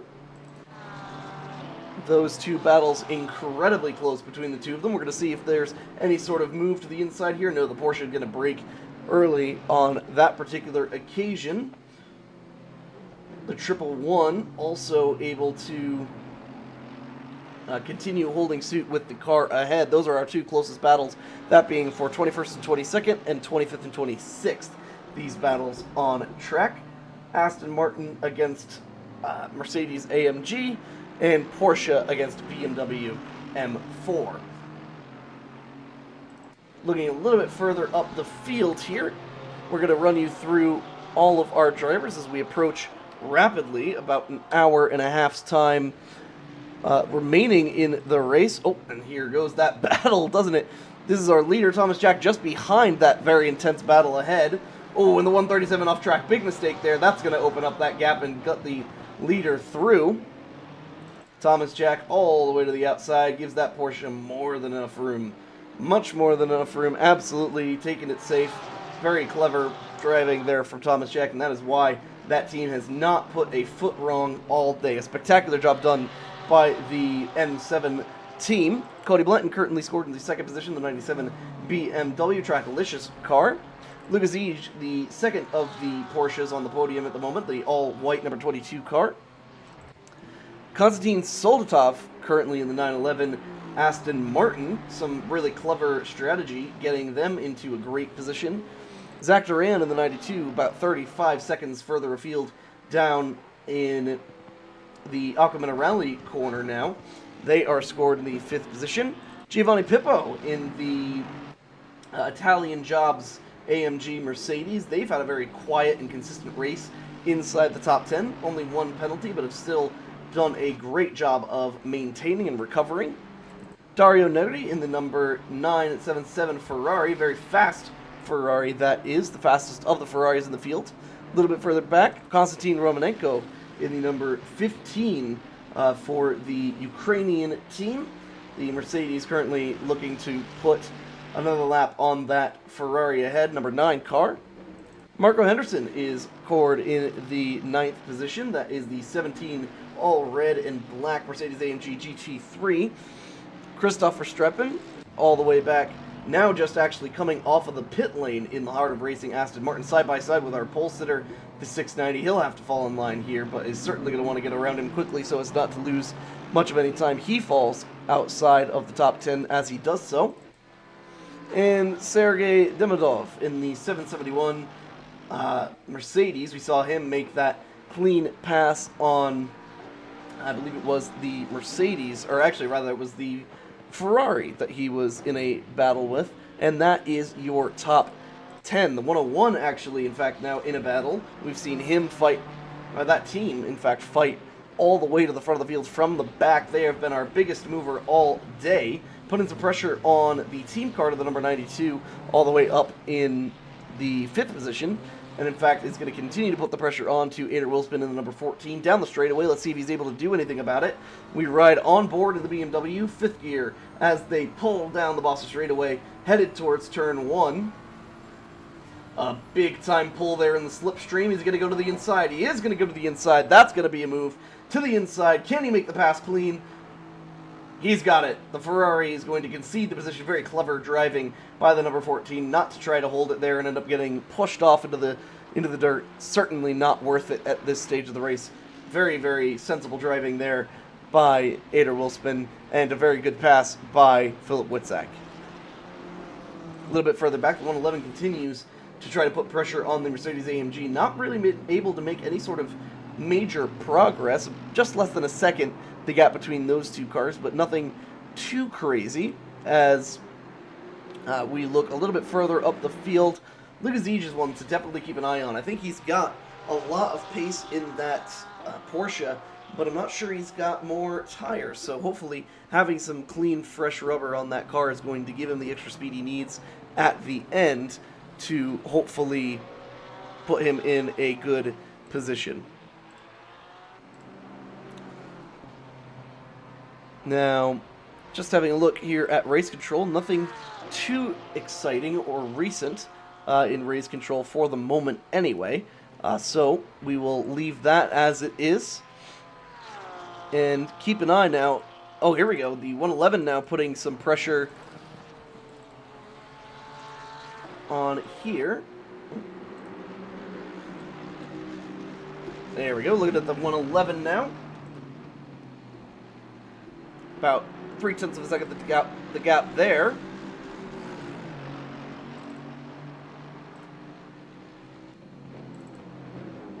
A little bit of technical difficulty here, just trying to fix that, sort that out here. Just a moment, please.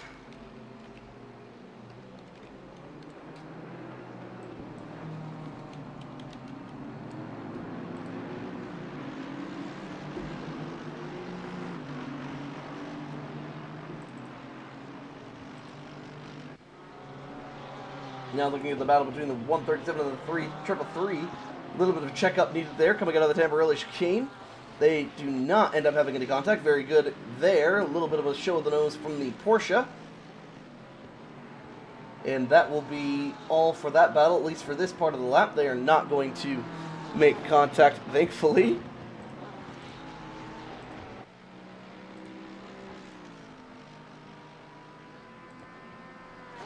Let's see what other close battles we have out here on track.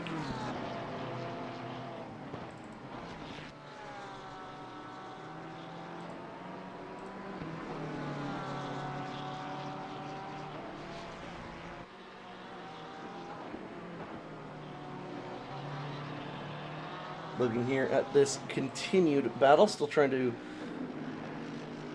regain control of the broadcast here.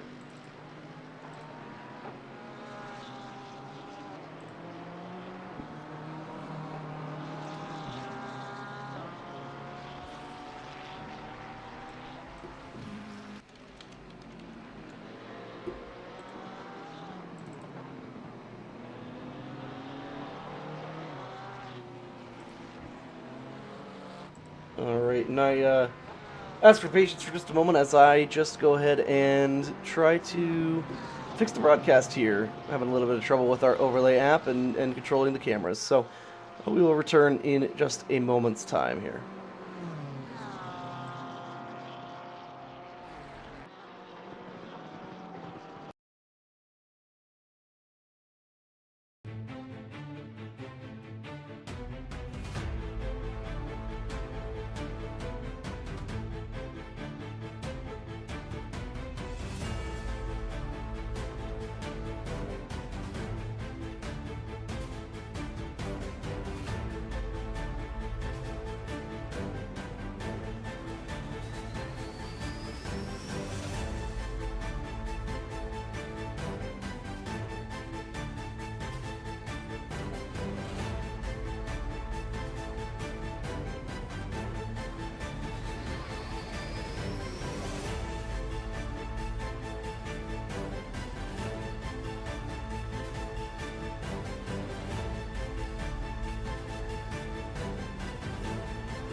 Alright, and I thank you for your patience with the technical difficulties. We should be back now as we look at our second place running car, Cody Blanton, in the number 97. Not much changing in the last few moments that we were offline here. But we do have a side-by-side battle here. The Porsche still trying to get around the 333, not able to make it work in turn 9. He's going to stay there, though.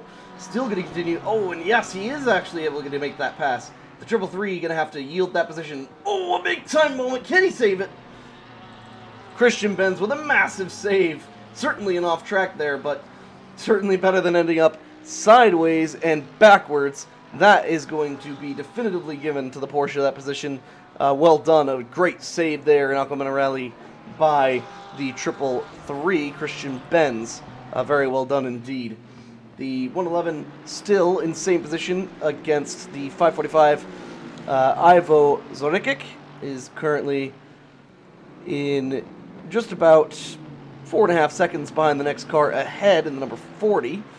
And that is actually our closest, just about our closest battle on track. The 9 and the 99, the two Ferraris, continuing to be stuck together like glue.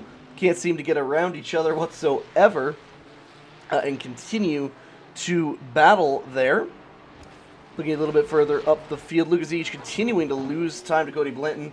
That gap has extended from nothing to now 7.5 seconds roughly between those two cars who continue to fight on.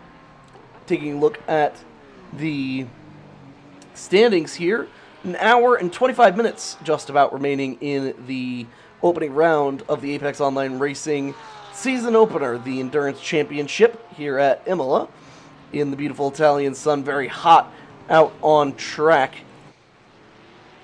We look at some of our closer battles out on track. Number 5, Hans Peter, trying to track down Christian Benz ahead, who had that big-time moment. So a couple of very fluorescent colored cars going to be going at it rather soon. A second and a half the gap there, and even another half a second taken away by Hans in the last corner or so. So the 333 maybe overheating his tires and certainly trying to clean them back off after having that big moment out in the runoff in Aqua Minerale.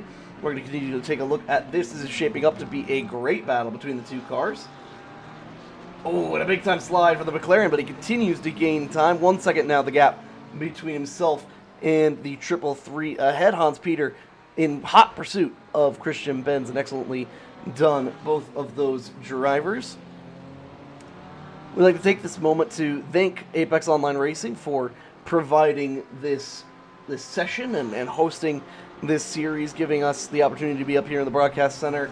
Myself and Nick Domino, who has had to leave, but we'd like to take the opportunity to thank all of our stewards and Apex Online Racing staff for putting on such an event and having not only one but two tiers of car, 96 entries in the championship this season. A very, very healthy field indeed, and in fact, the racing has been just great so far. A little bit of argy-bargy here and there, but it does always happen from time to time. But in general, really, really well done by all of these drivers. Now going up to our leader, the Fanta Porsche that has been absolutely untouched all race long. The gap nearly a full minute, 56.3 seconds as timing and scoring shows me right at the moment. To the next car in line, Cody Blanton. So that is 263 laps completed for each of those drivers, and the Fanta car just continues to run off. So nearly, in fact, over half a lap the distance between the two of them. About a minute 43 the average lap time here within the top 5. The fastest of the top 5 currently at the moment, the number 92 Zach Duran, followed by Konstantin Solotov. But in fact, those two drivers have recently pitted, so they certainly have newer tires than those ahead. Tire strategy has been a big topic of conversation throughout the weekend. Only 7 sets of tires allowed for these drivers in the race, as well as the opening practice session. Oh, and here comes the 111, going to look for a move to the inside of the 545, going to Aqua Minerale, or rather coming out of Aqua Minerale, going into Variante Alta. He's going to be going to the inside. Can he make it work? Not quite. Thinks better of it. Very sensible drive there from Stefano to not make that dive.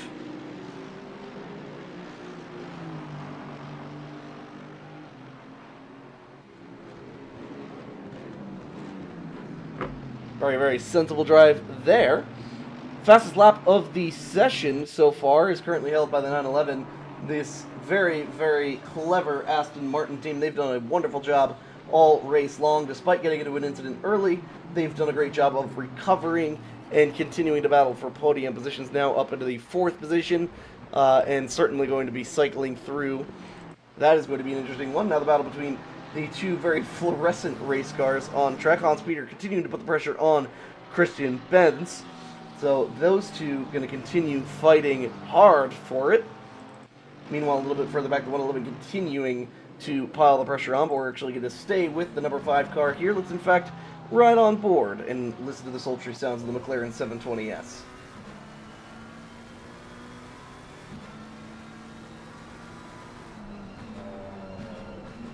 Deep into the braking zone goes the BMW, just easily outbrakes the McLaren, no question at all there. So certainly that battle is not going to be easily won by Hans. Absolutely not. Not going to be given up easily at all. As they get ready to go through Ravazza, through turn 18 now. Very close, that gap. Let's in fact go on board here. Oh, and into the pits goes the number 5. So that battle going to be invalidated. And as soon as I say that as soon as I look away from this 111 battle, the 111 has in fact passed the number 545. Let's see if we can get a replay of that. Go ahead and get a replay of that pass there.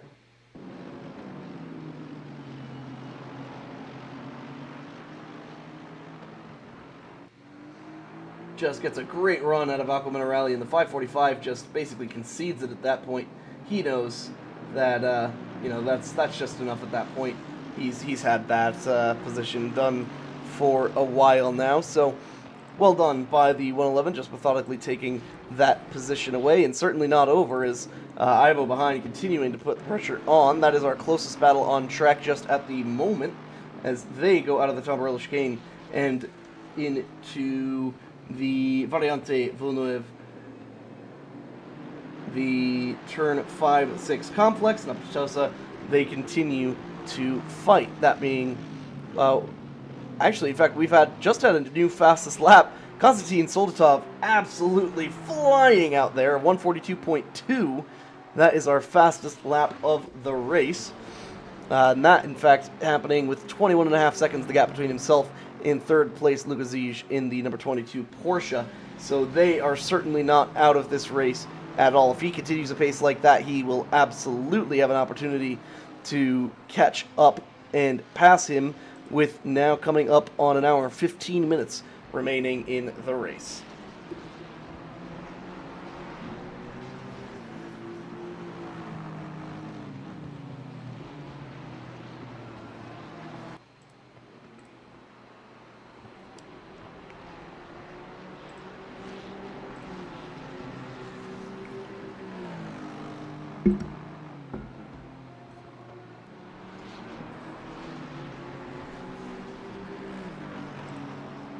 And now we will go ahead and welcome some people into the broadcast booth.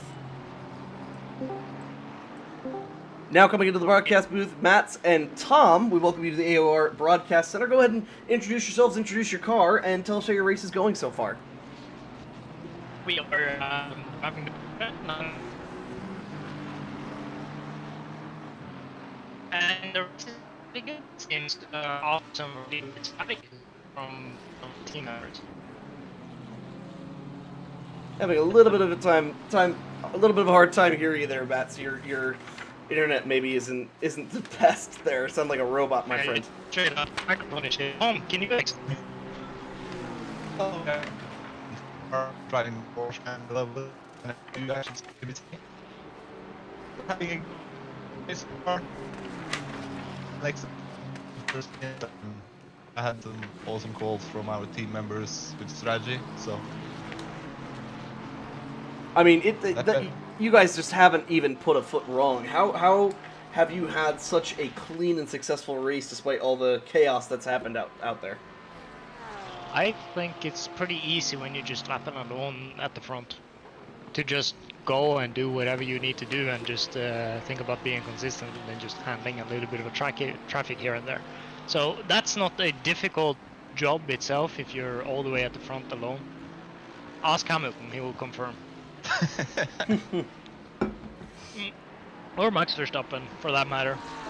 That is very true. Understandable. So, up at the front of the field, I mean, it's been really clear sailing for all of you. Just about, looking at about a minute the gap back to the 97 Cody Blanton, and we've seen the Porsches just basically find their way to the front of the field naturally as this race has progressed. What has made this Porsche so successful around Imola? What has made it so fast compared to every other car?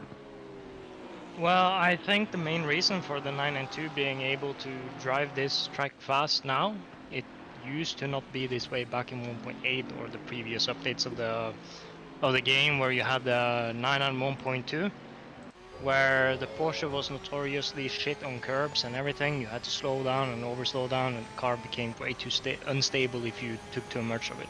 Now we have a car where we can actually moderately use the curb and carry some speed in these high-speed cornering situations, and not only be quick in the mechanically grippy situations, if you see what I mean.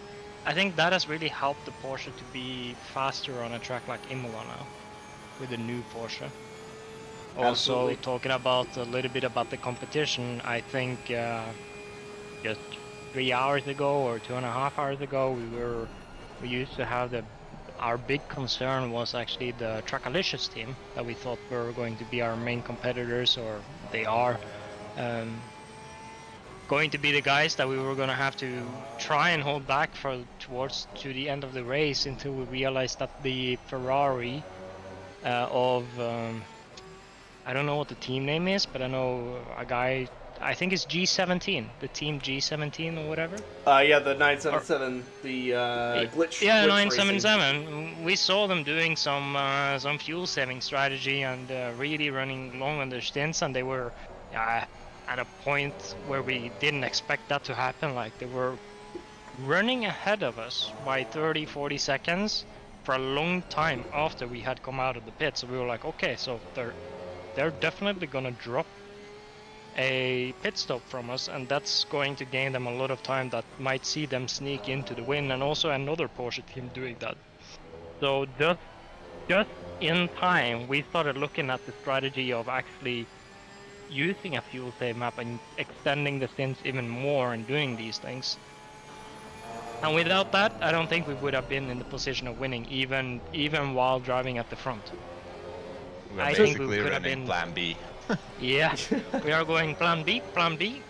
Charles Leclerc, are you copy? Box. Usually that's bad news in Ferrari systems, but you know, in Porsche systems, we have things under control, you know? Yeah, they actually have. You actually have a strategy. Imagine that. well, we had a strategy and we went plan unknown, and the plan unknown was provided by the next driver who is going to get into the car, our last driver with Sam Maudsley. So all credit due to him if we win the race. Like, it's all him, honestly. Well, it's been spectacular seeing you guys drive out there. I mean, talk me through the fuel saving strategies and what has really been your biggest focus as a team, because you've not only been able to save fuel, but also have had absolutely immaculate pace. How do you find a balance there? We have a setup where we were surprised about how well the rear tires stays in check. It wears down, but it still feels balanced. The car balance itself, how it feels throughout the stint, feels nice.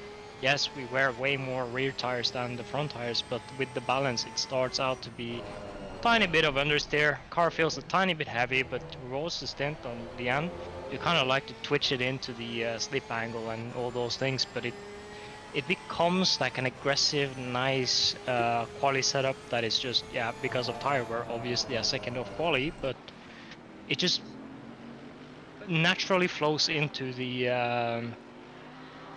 balance you want from the car to be fast, which makes it so that you can, if you want to, you can maintain the fastest lap time as on fresh tires with old tires, which is quite funny. I don't think we're gonna have the same story in Bathurst or all the other tracks, but for this track, that setup is just working wonders for just those things. Helps consistency, lap time, and yeah. I also think we randomly just nailed the setup somehow. It happens to the best really of us. understand, but Yeah. Yeah, absolutely. One other question. Talk me through the inspiration for the livery. Well, I don't know. I fucking hate it myself. I knew there was a guy in the team who had a cooler livery that was actually, it was cool. I wish you could have seen it, but I fucking hate Fanta. I think that is a shit orange soda. I'm from Norway, and we have something called Solo, which is so much better, so much more potent, and so much more like refreshing when you get that down your throat. Fanta is just like, no. Well, Yeah, it but sounds like you're gonna have to get a new Cold Coke livery instead of for Fanta. next week.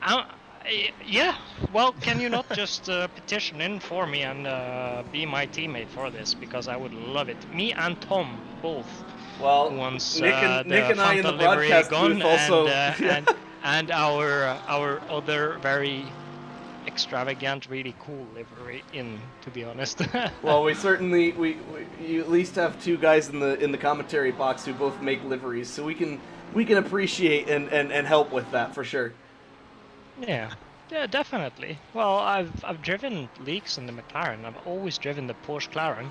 The Porsche Claren, I spectacular. always put a fucking Porsche livery on my McLaren. Brilliant. Now the McLaren has been shit for a couple of years, so it's been a while. Well, that seems to always be the case, doesn't it? Yeah, typical. Bring Well- back the McLaren and the Bentley, please. Yes. Yeah, the boat. KUNOS. The Just boat lead. The Please. Bentley was awesome. The Bentley Balance was fun. It was really fun at one point, but now it's just slow. Still has the same balance, but it's just slow. Certainly for Bathurst, it would be quite a pick. Well, Bathurst, yes, but I don't like to aim a car for one race. Yeah, To that's be in fair. agony for the rest of the season. I want to have a car that is nice to drive. But I love the Porsche. Finally, there's a Porsche that feels more natural, and driving feels more balanced, and all those things considered. Because the 991 in the previous updates of the game and everything didn't. Yeah, it was a little bit of an arcade-ish feel, you could say. You had to drive it with the setup that was just nuts. But when it came to overtaking, or having a guy behind you trying to overtake you, you'd be in the shit when it came to the straight. That's what I Just- didn't like.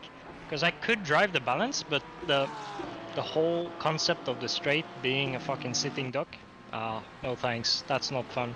It's not fun getting stuck. Sound of the 992 as well. It's awesome. Yeah.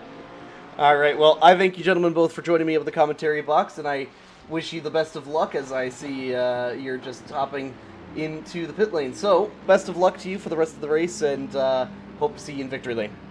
Yeah, thank you. Shout out to Sam Maudsley as well. Yeah, again, for doing the last intervention of the strategy. Without it, we wouldn't have been P1, or wouldn't have been able to be up front and win the race. So, all Excellent. credit to Sam Maudsley. Thank you, gentlemen. All right, see you, man. See ya. Thank you for having us. Bye. See you later. Bye. Absolutely. Well, with that, unfortunately, I will have to make a leave here, but the broadcast will go on under the careful stewardship of a computer, and will continue running. Unfortunately, have to step away, but with that, we thank you for joining us, the AOR broadcast booth, and we expect that we will see everybody in about 2 weeks' time for the Bathurst 12 hours. But with that, I leave you in the hands of the broadcasting software, and bid you all farewell on behalf of myself, Brayden Hill, and my co-commentator, Nick Domino. We look forward to seeing you in a few weeks' time.